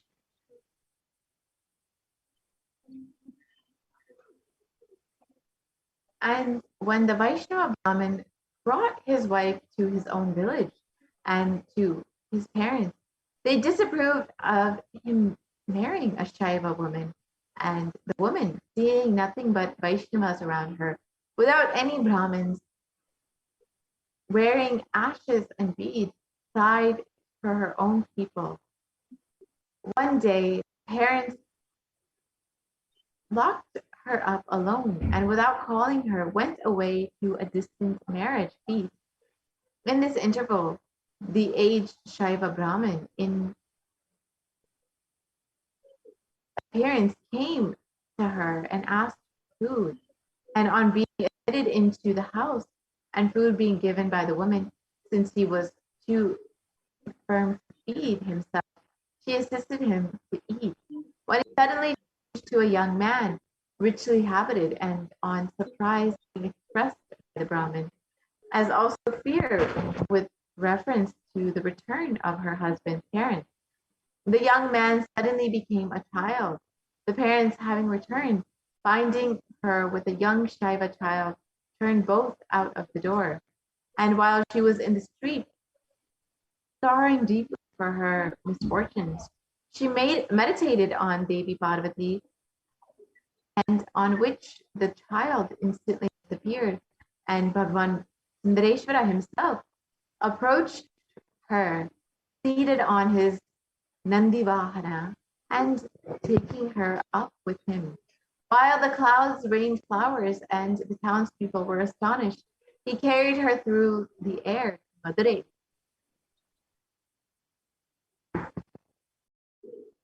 And after Vikrama Pandyan had crowned his son Rajashekara Pandyan and given him the kingdom, there came a learned man from Karaikal, the Sovereign King,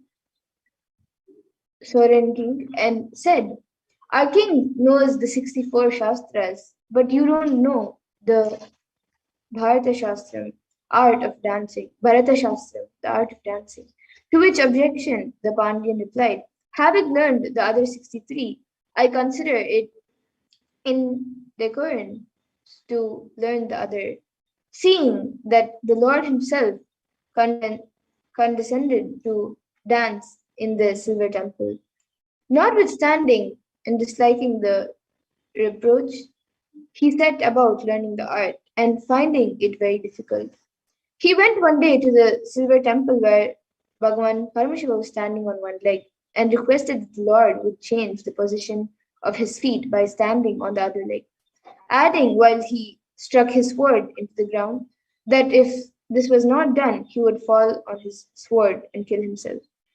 On this kingly request being made, Bhagavan Paramashiva put his left leg down. He put his little leg down and raised the other one, and thus changing the leg on which he stood. And seeing this, the Pandyan bathed in the sea of joy and was greatly rejoiced. He entreated that this changing of the leg might be made publicly to appear to the people, which request the Lord Bhagavan Paramashiva, Lord Nataraja, condescendingly granted.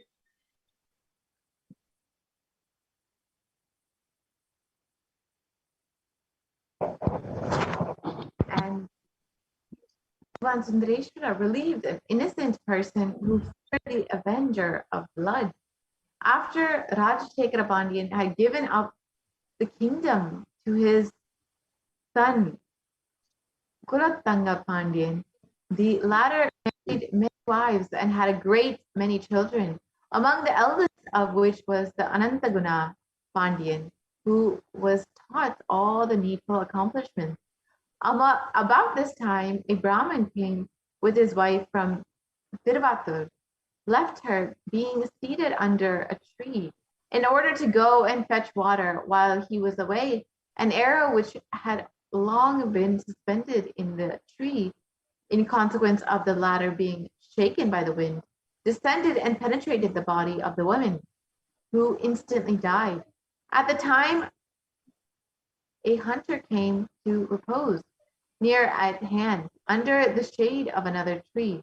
The Brahmin, on returning, astonished to find his dead wife, looking around and discovering the hunter, charged him with the crime of murder and took him along with him, together with the body of his wife, to the presence of the king. The hunter, or on investigation, maintained his innocence, but by the consent of the king's ministers, was put to severe torture, and all the people admitted that his countenance was not that of a murderer.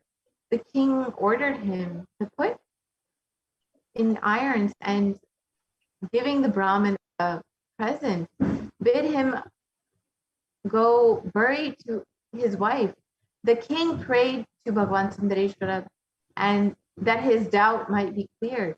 At night, Bhagavan Sundareshwara appeared to the king and said, "Go along with the Brahmin to such a house, to such a chetti's house where there is a wedding, and a doubt will be explained."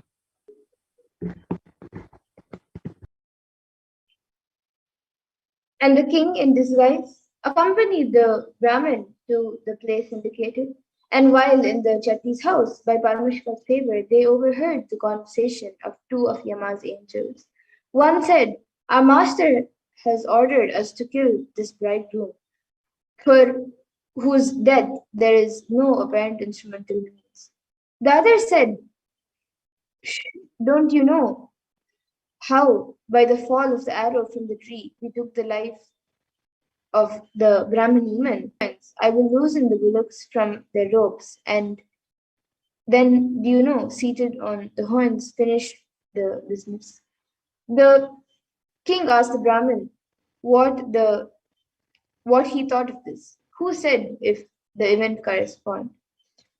"I shall then hold the hunter to be innocent." Soon after, as the marriage procession came, the great noise which was made alarmed the bullocks, one of which broke its rope, and running furiously at the bridegroom, gored him and caused his death, so that the marriage joyfulness which was turned into a funeral accompaniment and triumph into mourning. On this development, the king and the Brahmin returned, and the king, setting the hunter at liberty, apologizing for punishing him wrongfully, and giving the Brahmin presents, and said, "Go seek another wife and submit to unavoidable evils."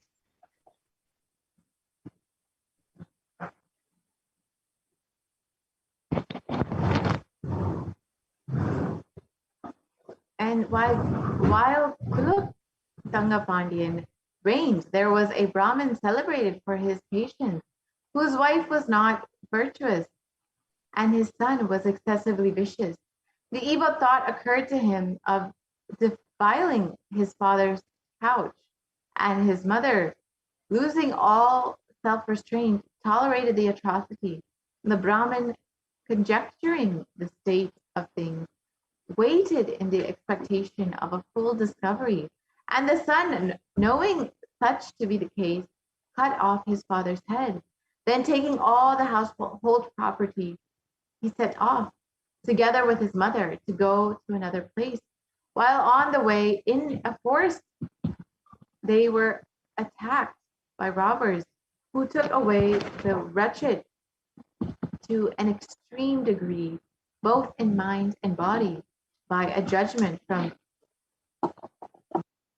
One day, when Bhagavan Sundareshwara and Devi Meenakshi were gone out of the temple in the guise of the hunters, they agreed that the enormity of the crime could only be removed by themselves. And on the culprit meeting them, he was instructed to feed cows and grass, feed cows with grass, and to bathe daily in certain tank. By following the direction, he gradually resumed the appearance and nature of a Brahmin, according to his birth, and finally attained the highest bliss. The Pandian, hearing of the grace of his deity, celebrated his praise, and the tank acquired the title of the crime removing to still till present day.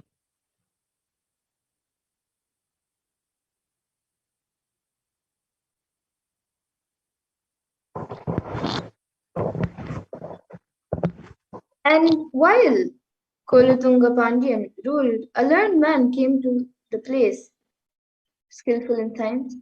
In consequence of his celebrity, a young man sought permission to become his disciple, and being accepted, became at last equal to his master.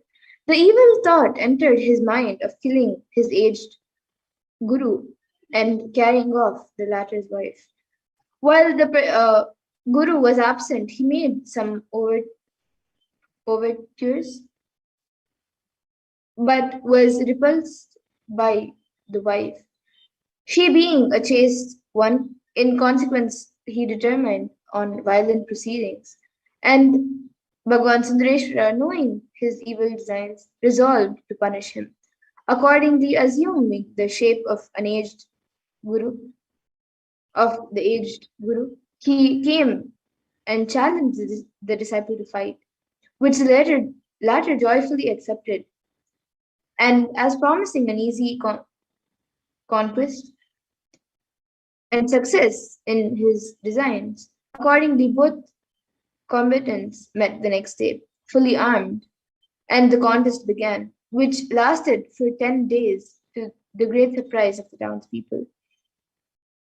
At length, the aged combatant cut out the young one's tongue, cut out his eyes, and cut off his head, and then disappeared. The people cried out, "Where is this aged conqueror?" He ran to his house, and it was informed by his wife that he had gone to the temple. On finding him there, they asked how could he have passed unseen through their midst. He replied, it was not he who had fought, but Sundareshwara, Bhagavan Sundareshwara himself. And the king, hearing of the circumstances, gave valuable presents to the man and his wife, and after crowning his son, Anantaguna Pandyan, he went to the presence of Lord Bhagavan Sundareshwara, and then he left his body.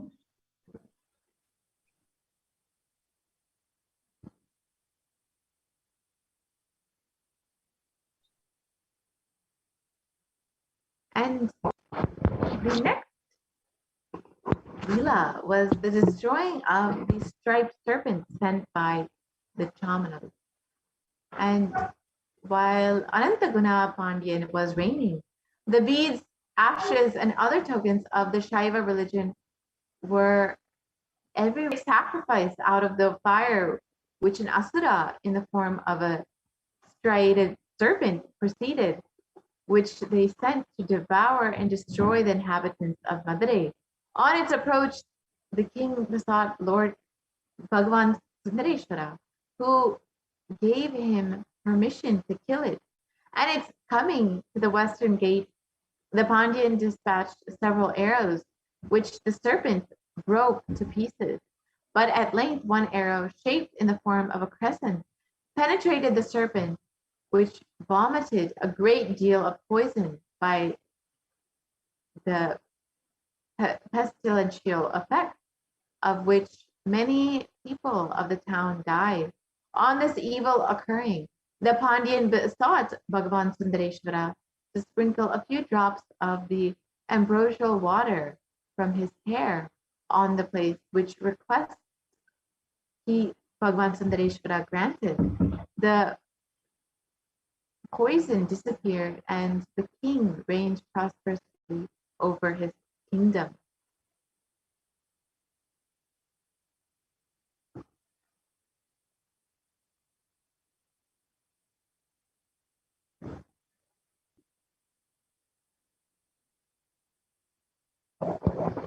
And when the Chamanals found that Anantaguna Pandyan had killed the serpent, they were very angry and consulted together. And they said, if we send a cow, they will be afraid to kill that. Wherefore, making a sacrifice. So then an asura in the shape of a cow came forth, which they sent, saying, go and destroy Madurai. Thereupon it proceeded, raising the duet, and a great rage, hearing which the Pandyan went and besought the Lord, Bhagavan Sundareshwara, asking about what he should do. Then Bhagavan Sundareshwara, addressing Nandi, his Vahana, said, go and conquer the cow. On which Nandi went out, he set out, richly caparisoned, and with great impetuosity, and on meeting the cow, assaulted it with his horns. But the cow, becoming bewildered, was changed into a mountain. Then the bullock enlarged its size and also became, besides, a mountain alongside. But afterwards, in a slender form, returned to the Lord, to Bhagavan Sundareshwara, and was received with applause, in which Parvati joined.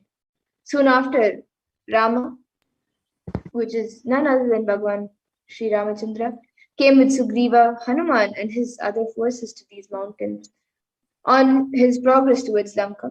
And sage Agastya also then came to him and explained to him the legend of these mountains, whereon he went to Madurai and worshipped Bhagwan Sundareshwara, and on his return from the conquest of Ravana, bringing his consort Sita with him, he again passed by this way after paying honors to Bhagwan Sundareshwara.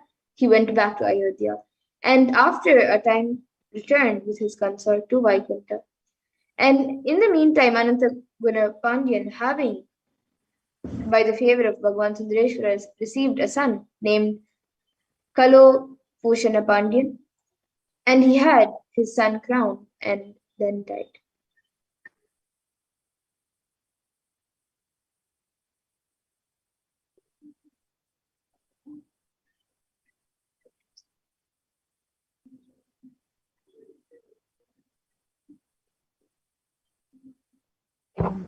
Another Leela was when Bhagwan Sundareshwara came with a great army on account of the Savandra Samuthan general of the Pandyan. The general named Savandra Samuthan was a great devotee of Bhagwan Sundareshwara, and while carefully conducting the affairs of the kingdom, the king of a tribe of hunters who was named the Satsang threatened the kingdom with invasion, on which occurrence the Pandyan said to his general, "Take money from the treasury and raise some more troops." Savandra Samathan, instead of raising troops, presented all the money to Bhagavan Sundareshwara, expending it in the temple ornaments and feasting the Brahmins and supporting the followers of Bhagavan Paramashiva.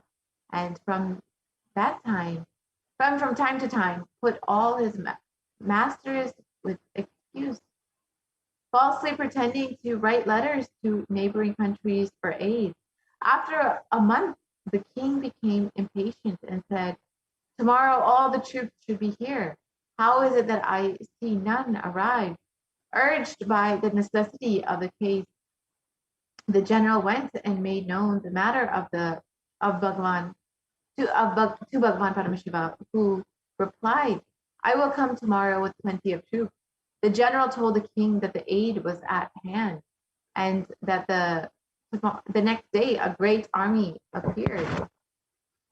The general then said to the king, "Such a division comes from such a country, with such a one from another," and so on. The king asked, who is that seated on horseback in the midst of all?" The general said, "I don't know, but this was Bhagwan Sundareshwara, mounted on his Nandi, if being transformed to the appearance of a horse." The king now put himself at the head of his own troops, and while going forth, they were met by a messenger bringing news that the king of the hunters, having gone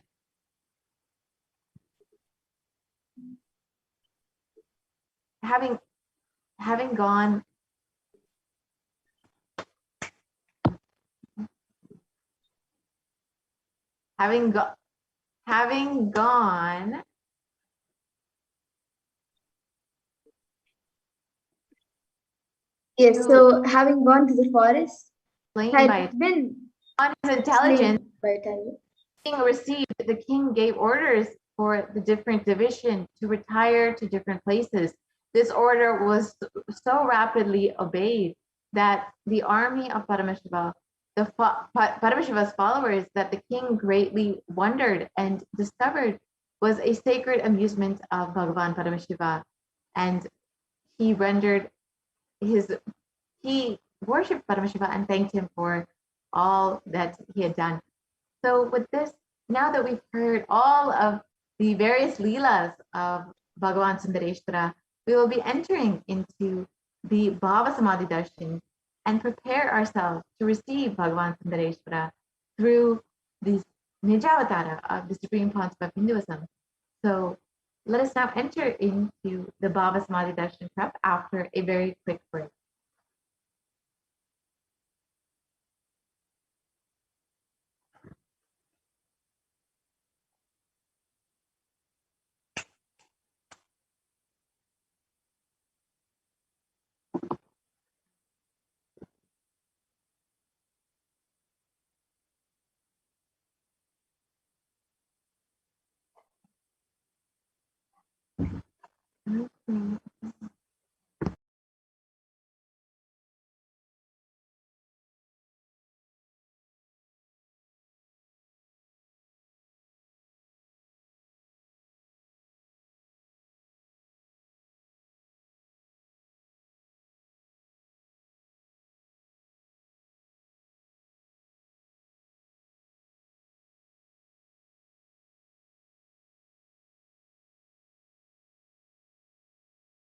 Yes, so we'll enter into the Bhava Samadhi Darshan and we will prepare ourselves for the Bhava Samadhi Darshan and to receive Bhagavan Sundareshwara in just a few moments. And let us understand what is Bhava Samadhi Darshan. If I could request the volunteer to project the slides for Bhava Samadhi Darshan.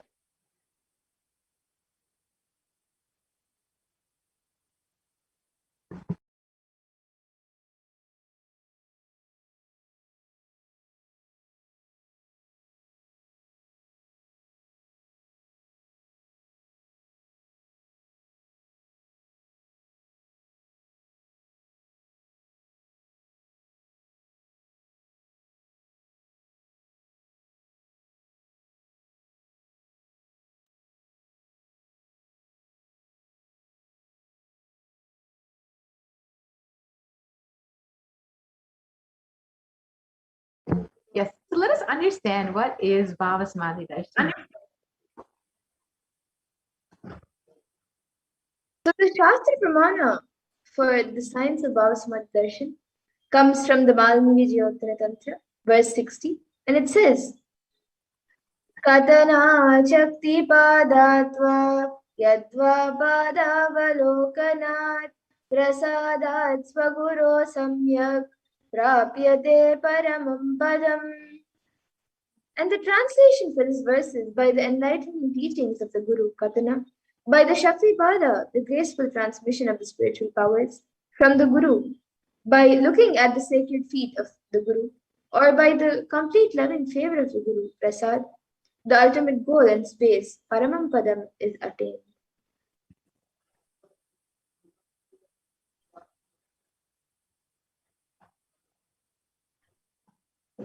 So Bhava Samadhi Darshan is not an event in space and time.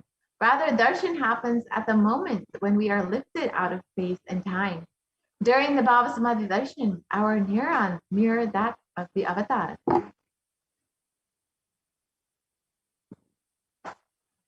And the word Bhava is defined as directing or activating the emotional and spiritual energy that is created through meditation on the avatar.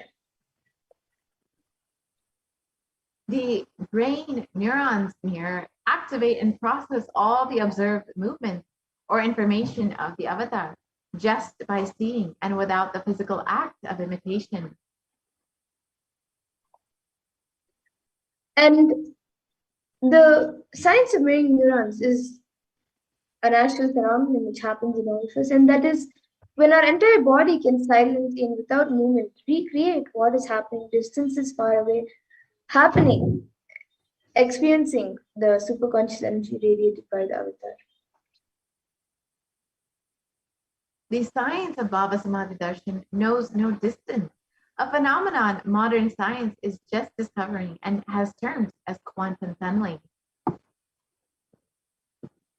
And our thoughts per second reduces significantly and we relax into the space beyond thoughts, which is thoughtlessness, and becoming mentally at ease in coexisting dimensions beyond duality. And we and the divine become one during that time, unconditioned by the parameters of time and space. It is the probability of a quantum particle like an electron with less kinetic energy, to cross over the potential energy of an energy barrier. An electron acts both as a wave and a particle. So imagine a scenario: what happens when an electron with less kinetic energy is approaching a hill? Well, will the electron be able to cross over the potential energy, the peak of the hill? As a particle, the electron will require a higher kinetic energy to cross over the potential energy of the hill, or it will simply roll back. However, as a wave, the electron has the ability to pass through by propagating itself through the hill and going to the other side. And that is the science behind quantum tunneling. So the same science is imposed on people who witness the Baba Samadhi Darshan. This is because our neurons are able to mirror the neurons of the divine immediately through quantum tunneling, and we are able to travel through the divine energy and mirror the exact same neurons. The science of Baba Samadhi Darshan, let us understand now. Bhagavan Paramashiva describes the Baba Samadhi Darshan. When Krishna once saw his own extraordinary sweetness reflected in a jeweled wall, he was amazed and said, "How unprecedented and astonishing is this deep and indescribable sweetness of mine. Alas, when I see it, even I become greedy to enjoy it. Just like Radhika, when I see my own sweetness in the mirror, I become eager to taste it, but I can't. And after due consideration, I find that the only way to relish this sweetness is through the constitution of Sri Radhika." And the Baba Samadhi Darshan is where the sign for the Nijavatara manifests Paramashiva. The Nijavatara manifests Paramashiva, the consciousness, the formless, and expresses the being of Paramashiva through the Ditya Sharira, the light body, and manifests as Nijavatara, the physical form or embodied forms for us to experience Paramashiva. And as we had seen before, the Shastra Pramana for the science of Baba Samadhi Darshan comes from the Malini Vijayotara Tantra, verse 60. Katana Shakti Padatva Yadva Padavalokanat Prasadat Swaguru Samyak Prapyate Paramam Padam. And the translation for this is by the enlightenment teachings of the Guru Katana, by the Shakti Pada, the graceful transmission of the spiritual powers from the Guru, by looking at the sacred feet of the Guru, or by the complete loving favor of the Guru, Prasad, the ultimate goal in space, Paramam Padam, is attained.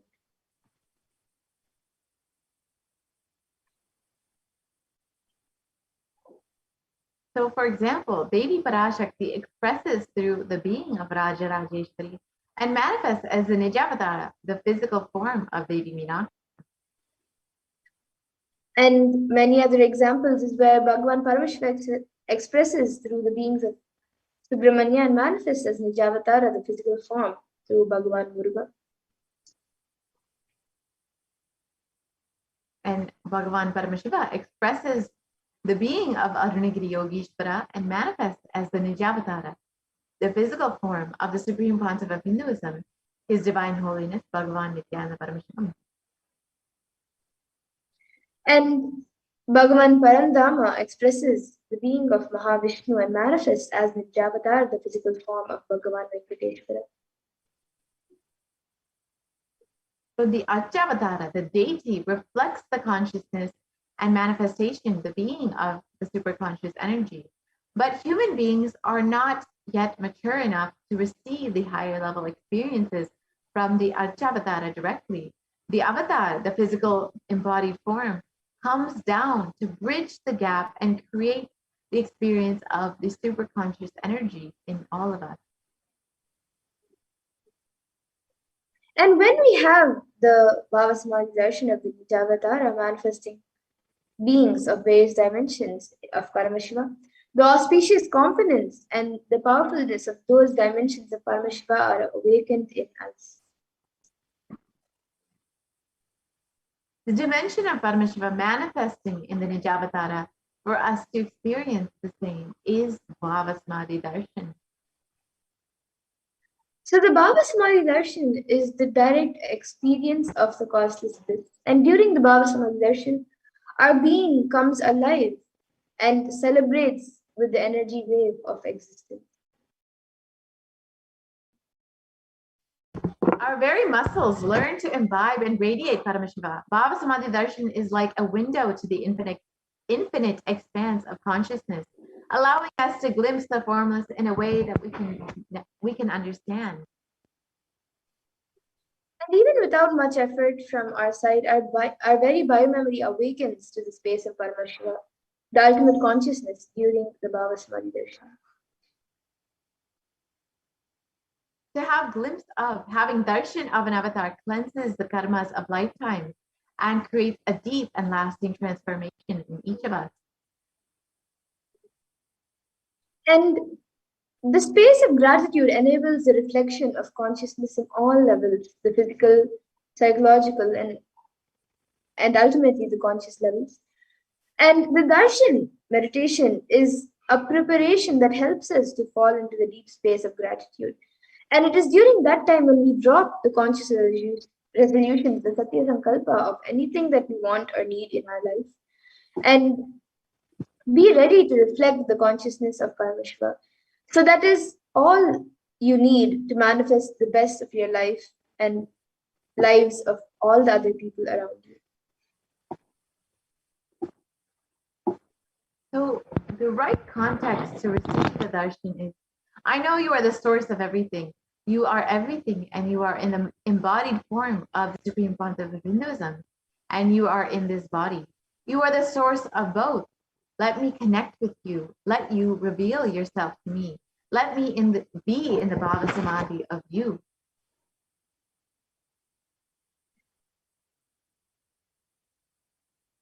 And now all of you can take a few minutes to set up for the Panchopachara Puja, which means the 5 offerings. Pancha is 5 and Upachara is offering. So you can take a few minutes to set up for the Panchopachara Puja, which all of you will be doing to receive Bhagavan Sundareshwara.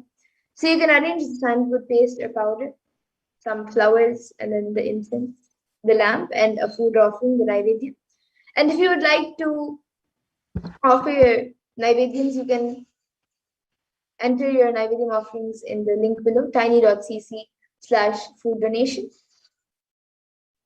And yes, now all of you can take a few minutes to set up for the Panchopachara Puja. And we will be entering into the Paramashiva Dhyana Mantra. Yes. Now, let us all enter into the Paramashiva Dhyana Mantra.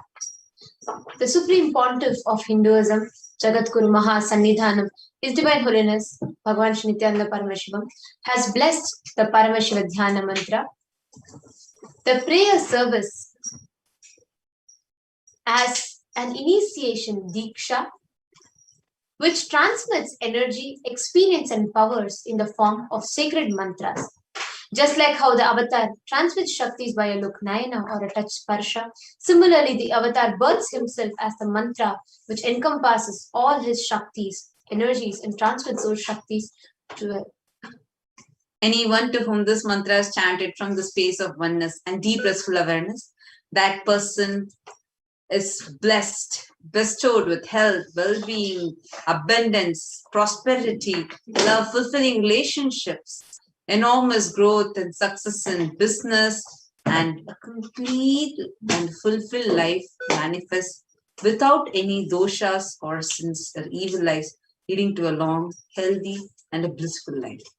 And today, with the grace and blessings of the Supreme Pontiff of Hinduism, Kailasa's Department of Human Services and Kailasa's Department of Religion and Worship is offering the Paramashiva Dhyana Mantra on behalf of each and every one of you.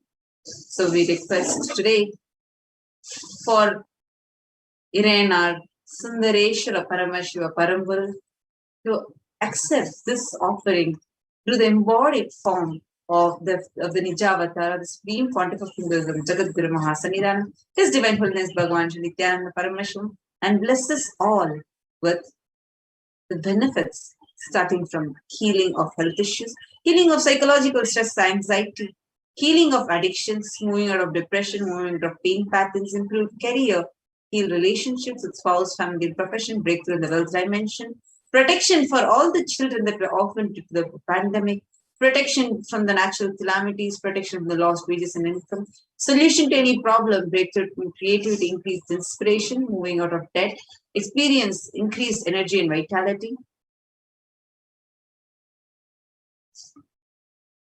We are offering our prayers for healing from any insecurities, offering our prayers for protection from any direct or indirect effects of the pandemic. We are offering our prayers for the leadership consciousness to be awakened in each and every one of us. We are offering our prayers for healing from any genetic or inherited disorder. We are offering our prayers for experiencing completion in your muscle memory and biomemory.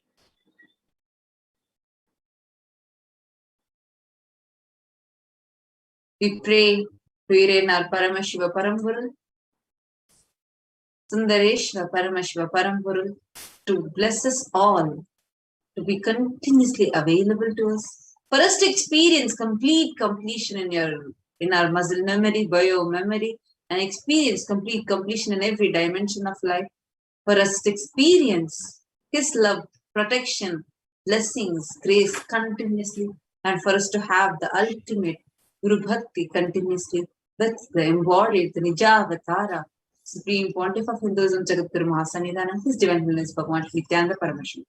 Now let us all enter into the Paramashiva Dhyana mantra. Om Nithyananda Paramashivoham.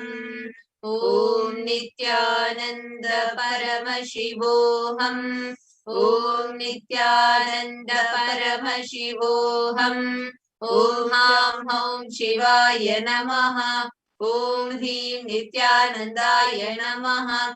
Om Nithyanandam Paramasukadam Kevalam Jnanamurtim Dvandvatitam Gagana Sadrisham Tattvamasya Laksham Ekam Nityam Vimalamachalam Sarvadi Sakshi Bhutam Bhavatitam Trigunarahitam Satsagurum Tam Namami.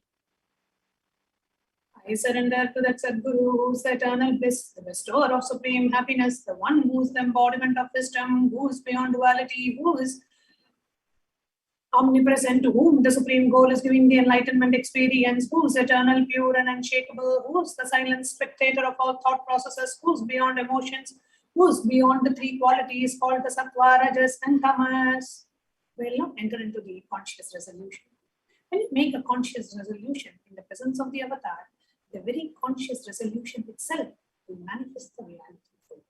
Om Namo Pata Samasayudakshe Dwara Bhagavat Shri Nithyananda Paramashiva Prityartham. And taking this conscious resolution today for destroying all my karmas and sins, and in order to please Bhagavan Shri Nithyananda Paramashivam, Asya Devadevasya Mahadevasya Akhilanda Koti Brahmanda Nayakasya. Who is the God of all gods? Who is the greatest of gods? The Lord of the universes and multiverses. And who is the Lord of the cosmos? Sakala Jagat Srishti Siddhi Samhara Tiro Bhava Anugrahakya Panchakritya Parayanasya. The one who does the cosmic actions of creation, sustenance, rejuvenation, pulling out of delusion and liberation. Adimadhyantarahitasya Prameya Parakramasya Tattvartha Gocharasya. The one who is the beginning, middle and the end. The one who is immeasurable.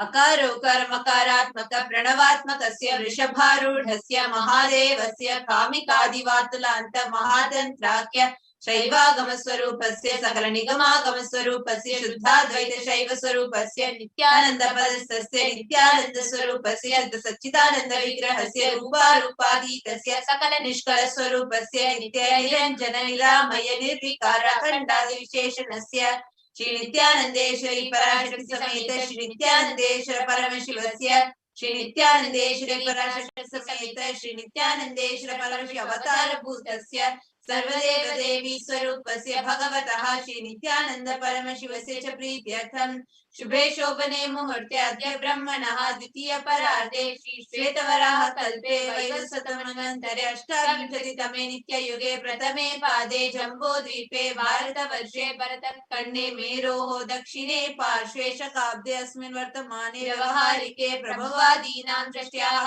संवत्सराणां मध्ये शुभनाम संवत्सरे शुभायने शुभऋतौ शुभमासे शुभपक्षे शुभतिथौ शुभवासरयुक्तायां शुभनक्षत्र शुभयोग शुभकरण एवं गुणविशेषण विशिष्टायां शुभतिथौ. During this auspicious time, during the second half of the lifetime of Lord Brahma, during the Kalpa called Shvetavaraha, during the regime of Vaivasvata Manu, during the first quarter of the Yuga called Nitya Yuga, in the island called Jambu, in the continent called Bharatavarsha, in the subcontinent called Bharatakanda, in the southern side of Mount Meru, in the Shakayara, during the auspicious year, which is one of the set of 60 years which is in practice, of which Prabhava is the first year, in the auspicious Ayana, in the auspicious season, in this auspicious month, in the auspicious Paksha, the face of the moon, on this auspicious Tithi, on the auspicious day, during the auspicious Nakshatra, during the auspicious Yoga and the auspicious Karana, during such an auspicious moment. आदि कैलासे कल्पवृक्षस्य अधः नित्यानन्दनगरे स्मृतस्मृतानां मुक्तिदायके महाक्षेत्रे. We now request all the participants, whether you're male or female, whether you're offering for yourself or for someone else. But if you're chanting this mantra for a male body, please chant their names now. Namadheyasya. We request all the participants, whether you're offering this for yourself or for someone else. If you're offering this for a female, kindly chant the female names now. नाम्न्याः च यजमानानाम् आवयोः सहकुटुम्बानां बन्धुवर्गाणां दायादिवर्गाणां मित्रवर्गाणां सोदरवर्गाणां समेषाम्. For all those who are participants, hosts and me, with their families, relatives, inheritors, friends, brothers, and everyone. सर्वाभीष्टसिद्ध्यर्थं सर्वमङ्गलवाप्त्यर्थम् उत्तरोत्तरनवच्छिन्न स्थिरलक्ष्मी प्राप्त्यर्थम्. Always let there be all types of good and auspiciousness. Always let there be unbroken and steady flow of abundance, prosperity, and wealth. कुटुम्बे सर्वेषां सर्वाभीष्टसिद्ध्यर्थं चिन्तितमनोरथवाप्त्यर्थम्. Let the family always have all kind of auspiciousness and anything which is desired be fulfilled. समेषाम् आधिव्याधिनिवृत्त्यर्थं समेषां शिरादिपादपर्यन्तं विद्यमानानां समेषु अङ्गेषु दरिद्रगणिष्यमान सकलविध नानाविधरोगाणां व्यपोहार्थं तद्वारा रोगदृढगात्रवपुसिद्ध्यर्थम्. Let all the chronic diseases be healed. Let all kinds of diseases and disorders in the body, starting from head till toe, which has occurred or which is yet to occur in the various parts of the body, be healed. Let a strong, diseaseless, healthy, handsome, and graceful body be obtained. समेषां परिकर्तृभिश्च गतकरिष्यमान सकलविध मन्त्र तन्त्र यन्त्र विषचूर्ण आभिचार स्तम्भन मारण उच्चाटन विद्वेषण वशीकरणादि मान्त्रिक प्रयोगेभ्यः रक्षण प्राप्त्यर्थं तद्वारा समेषां सर्वाभीष्टसिद्ध्यर्थम्. Let protection be obtained from all the evil effects of the acts performed by people, either in the past or yet to be performed in the future, through the use of mantra, tantra, yantra, poisonous pill, employing spells for malevolent purposes, like making a person immobile, killing a person through vomiting and diarrhea, upsetting and ruining the health, poisoning, hypnotizing, etc.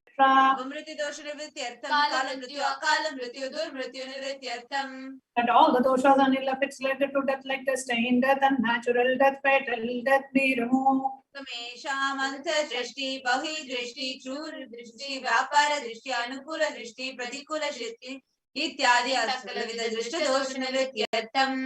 And all the effects of the evil eyes from known and unknown sources, effects of cruelty filled eyes, evil eyes of business enemies, effects of evil eyes of people who may project as if they are our well-wishers, and the effects of evil eyes of people who are against our well-being be removed. समेषाम् अन्तःशत्रु बहिःशत्रु क्रूरशत्रु व्यापारशत्रु अनुकूलशत्रु प्रतिकूलशत्रु इत्यादि सकलविध शत्रुबाधा निवृत्त्यर्थम्. Let all the effects of the inner enemies and outer enemies, fierce enemies, business enemies, enemies who project themselves as good, and enemies who work against our well-being be removed. समेषाम् मातृशापादि सकलविध शापानां व्यपोहनार्थम्. And all the evil effects of all the curses right from the mother be removed. अनादि अविद्यावासनया प्रवर्तमाने अस्मिन् महति संसार चक्रे विचित्राभिः कर्मगतिभिः विचित्रासु योनिषु पुनः पुनः अनेकधा जनित्वा. Sometime immemorial, due to ignorance, we get caught in the cycle of birth and death. Due to the effects of our action, we take birth again and again in various bodies, which is quite strange. केनापि पुण्यकर्म विशेषेण भगवतः श्री नित्यानंद परमशिवस्य अपरिमितया कृपया इदानीन्तन मनुष्यजन्म प्राप्तवताम्. Yet due to some good action, with the extreme and immeasurable compassion and the grace of Bhagavan Shri Nithyananda Paramashivam, we have been blessed with a human body. समेषामिह जन्मनि पूर्वजन्मनि जन्म जन्मान्तरेषु सर्वैः कृतानां शिवनिन्दा देवी निन्दा गुरुनिन्दा दोषव्यपोहार्थं शिवापराध देव्यपराध गुर्वपराध दोषव्यपोहार्थम्. Any kind of abuse we may have done to Paramashiva, Parashakti and Guru in the present birth, past birth, or in any of the births be removed. Any kind of crimes and offences committed against Paramashiva, Parashakti and Guru be removed. ब्रह्महत्या सुरापान स्वर्ण तेय गुरुकल्पक गणतंत्र दाक्य पंचमहापातकाल समस्त पापव्यतिरिक्तार्थम्. Let the 5 great sins like killing a Brahmin, drinking prohibited alcohol, stealing gold, having illicit relationship with Guru's wife, one's own mother, elder sister, and other such motherly figures, and associating with those people who have committed one or the other above mentioned sins be removed. अपि च सर्वे बाल्ये वयसि कौमारे यौवने वार्धक्ये च. Let all the karmic effects of the action done as a child, adolescent, youth, and as a old age person. जाग्रत स्वप्न सुषुप्ति अवस्थासु. Let all the karmic effects of action done in the wakeful dream or deep sleep state. कर्मेन्द्रिय ज्ञानेन्द्रिय व्यापारैः सम्भावितानाम्. Let all the sins unto the karmendriyas, the 5 organs which perform action like speech, hands, feet, excretion, and reproductive organs, and the jnanendriyas, the 5 organs which receive information like ears, eyes, nose, tongue, and skin. रहस्यकृतानां प्रकाशकृतानां अतिपातकानां उपपातकानां संकलीकरणानां मलिनीकरणानां अपात्रीकरणानां जातिभ्रंशकानां प्रकीर्तितानाम् एवं नवानां नवविधानां बहूनां बहुविधानां सर्वेषां पापानां सत्याः. Sins in like raping a woman, unjustifiable sins in not destroying the caste system, narrow-minded sins, such 9 sins and 9 types of sins, and more sins and more types of sins be removed immediately and instantly.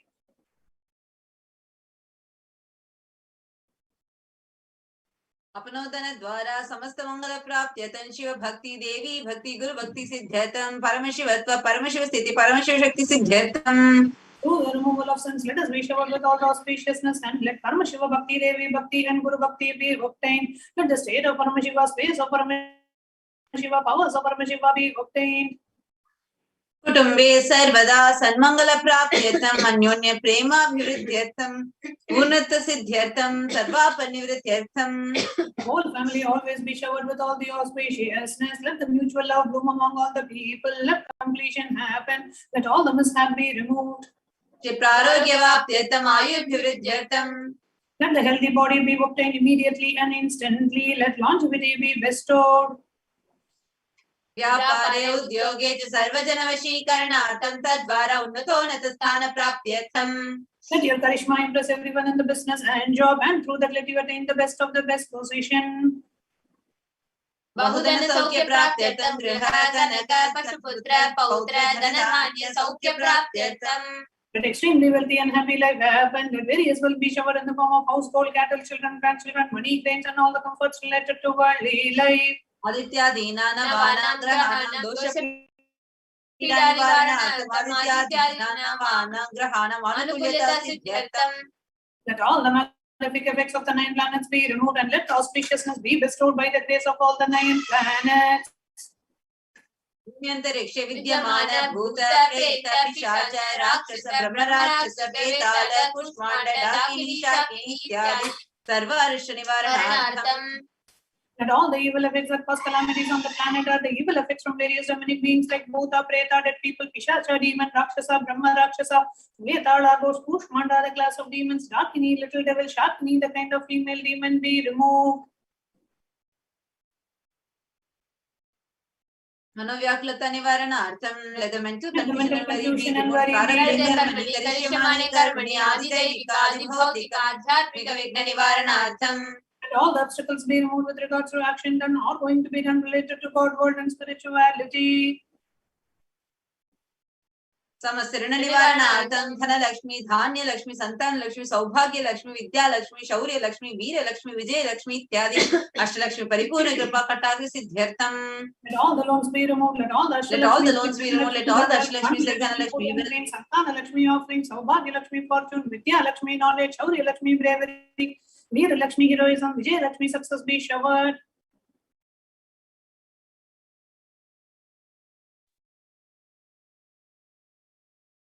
परीक्षा सुनत स्थाने विजय प्राप्त्यर्थं सर्व विद्या पारंगत सिद्ध्यर्थं मेधा शक्ति ग्रहण शक्ति अभिवृद्ध्यर्थं Let the top rank be obtained in the examinations. Let all the excellence be acquired in all the fields of knowledge. Let the memory power, understanding ability be increased.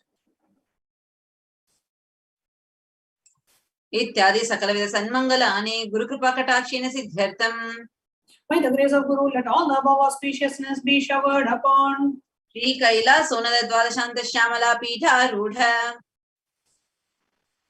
the one who has ascended the Madurai Adinam Shamala Peetham, which is the supreme place of Kailasa, where Paramashiva resides and rules the whole cosmos and Kailasa. Shri Meenakshi सुंदरेश्वरा भिन्न स्वरूप परशु पुत्र रत्न कुमार गुरुमन्य तुल्यावतार श्री पार्वती संज्ञापन लब्ध दिव्य ज्ञान विशुद्ध सकल निगमागम सारभूत द्राविड़ वेद प्रवर्तृ The young boy who is the gem among the Gurus and the unequaled avatar, the one who received enlightenment by drinking the breast milk of Devi Parvati, the author of the famous Dravida Vedam, which is the essence of all the Vedas and Agamas.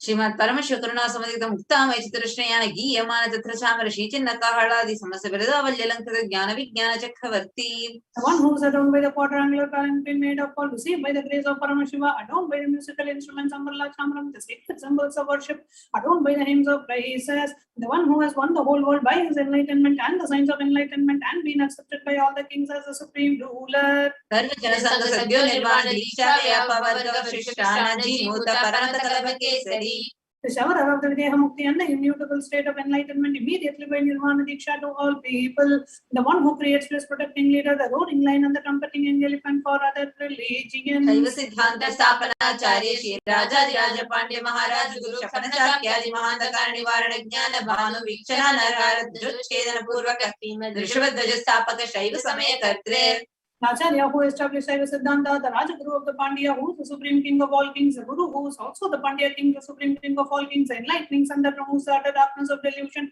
the one who installed the Rishabha flag, the creator, the reviver of Shaivism.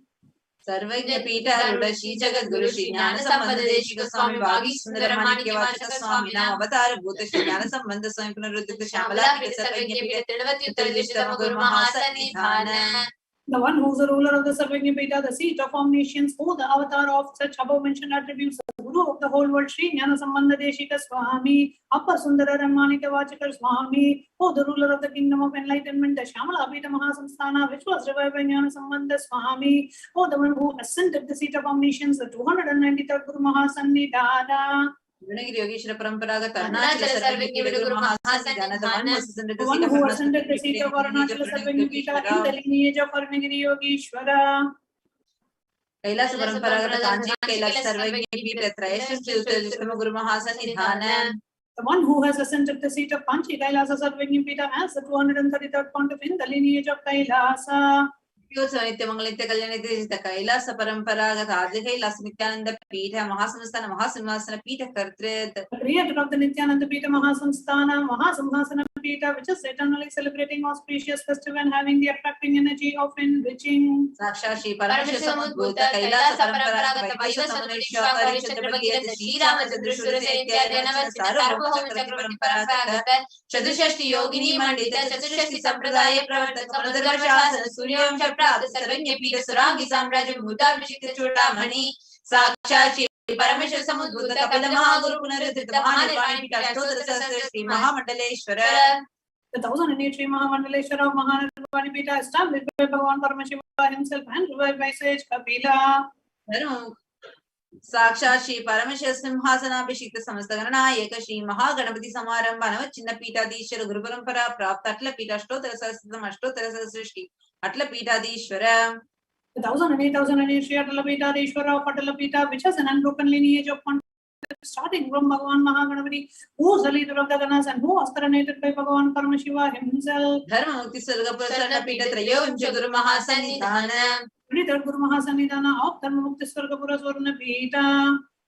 Kailasa Paramparagat Adipita Sarvanya Pita Jagat Guru Shri Kailasa Punaruddhara Shri Kailasa Paramacharya Shri Paramasa Parivarajakacharya Vare Satchidananda Pranavasarupa Shrotriya Brahmanishta Jagat Guru Shri Shri Bhagavat Shri Nithyananda Paramashiva Shri Jnana Sambandha Deshika Paramacharya Swaminam Prithyatam Tesham Padaradyeha Bhakti Siddhyatam Guru Kripa Kataksha Siddhyatam Kshema Stairya Vijayararogya Ishwaryam Abhiruddhyatam Dharmata Kamokshtarida Phalapurushartha Siddhyatam Mama Samastadritopashantyatam Samastangalaaptyatam Bhagavad Shri Nithyananda Paramashiva Prasadena Sakudambasya Jnanavairagi Jivan Mukti Praptyatam Cha Shri Nithyananda Shri Parashakti Sameta Shri Nithyananda Shri Paramashivasya Shri Nithyananda Shri Parashakti Sameta Shri Nithyananda Shri Paramashiva Avatara Buddha Sarvadevi Devi Surupasya Bhagavataha Shri Nithyananda Paramashivasya Dhyana Shodasopachara Sarvopachara Archanaradhana Pujam Prathanam Karishye Om Anandagandhanilaya Namaha Bhavaroga Bheshjaya Namaha Kalpatarave Namaha Pashupatiye Namaha Pashamochakaya Namaha Visitaparadayakaya Namaha Bhagavati Parivartakaya Namaha Madhipyadivinashakaya Namaha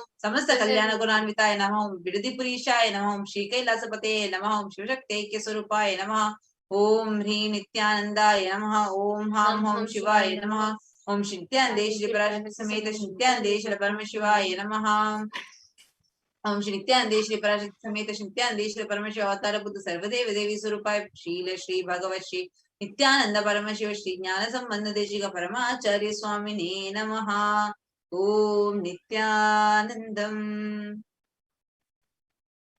Now we'll enter into the chanting of the Dhyana Shlokam for Devi Parashakti.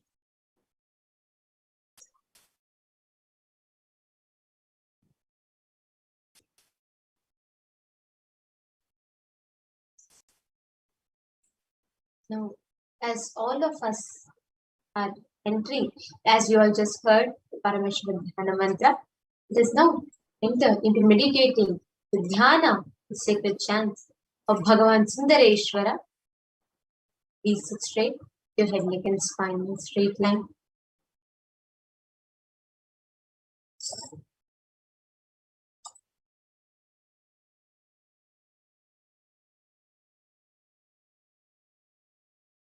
Bring your entire awareness to your Ananda Gandha, to your whole heart center, just 2 inches above your navel and 2 inches below your heart center. Centering your complete awareness in your Ananda Gandha. Take in breath deeply and slowly. Now let us all chant the Mahavak. Om Nithyananda Paramashivoham. Om Nithyananda Paramashivoham. Om Nithyananda Paramashivoham. Om Nithyananda Paramashivoham. Om Nithyananda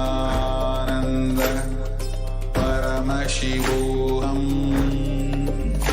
Om Nithyananda Paramashivoham. Om Nithyananda Paramashivoham.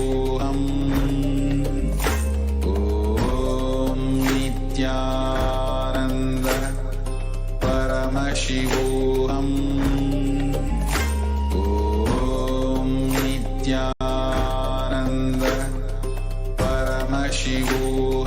Paramashivoham. Om Nithyananda Paramashivoham. Om Nithyananda Paramashivoham. Om Nithyananda Paramashivoham. Om Nithyananda Paramashivoham. Om Nithyananda Paramashivoham.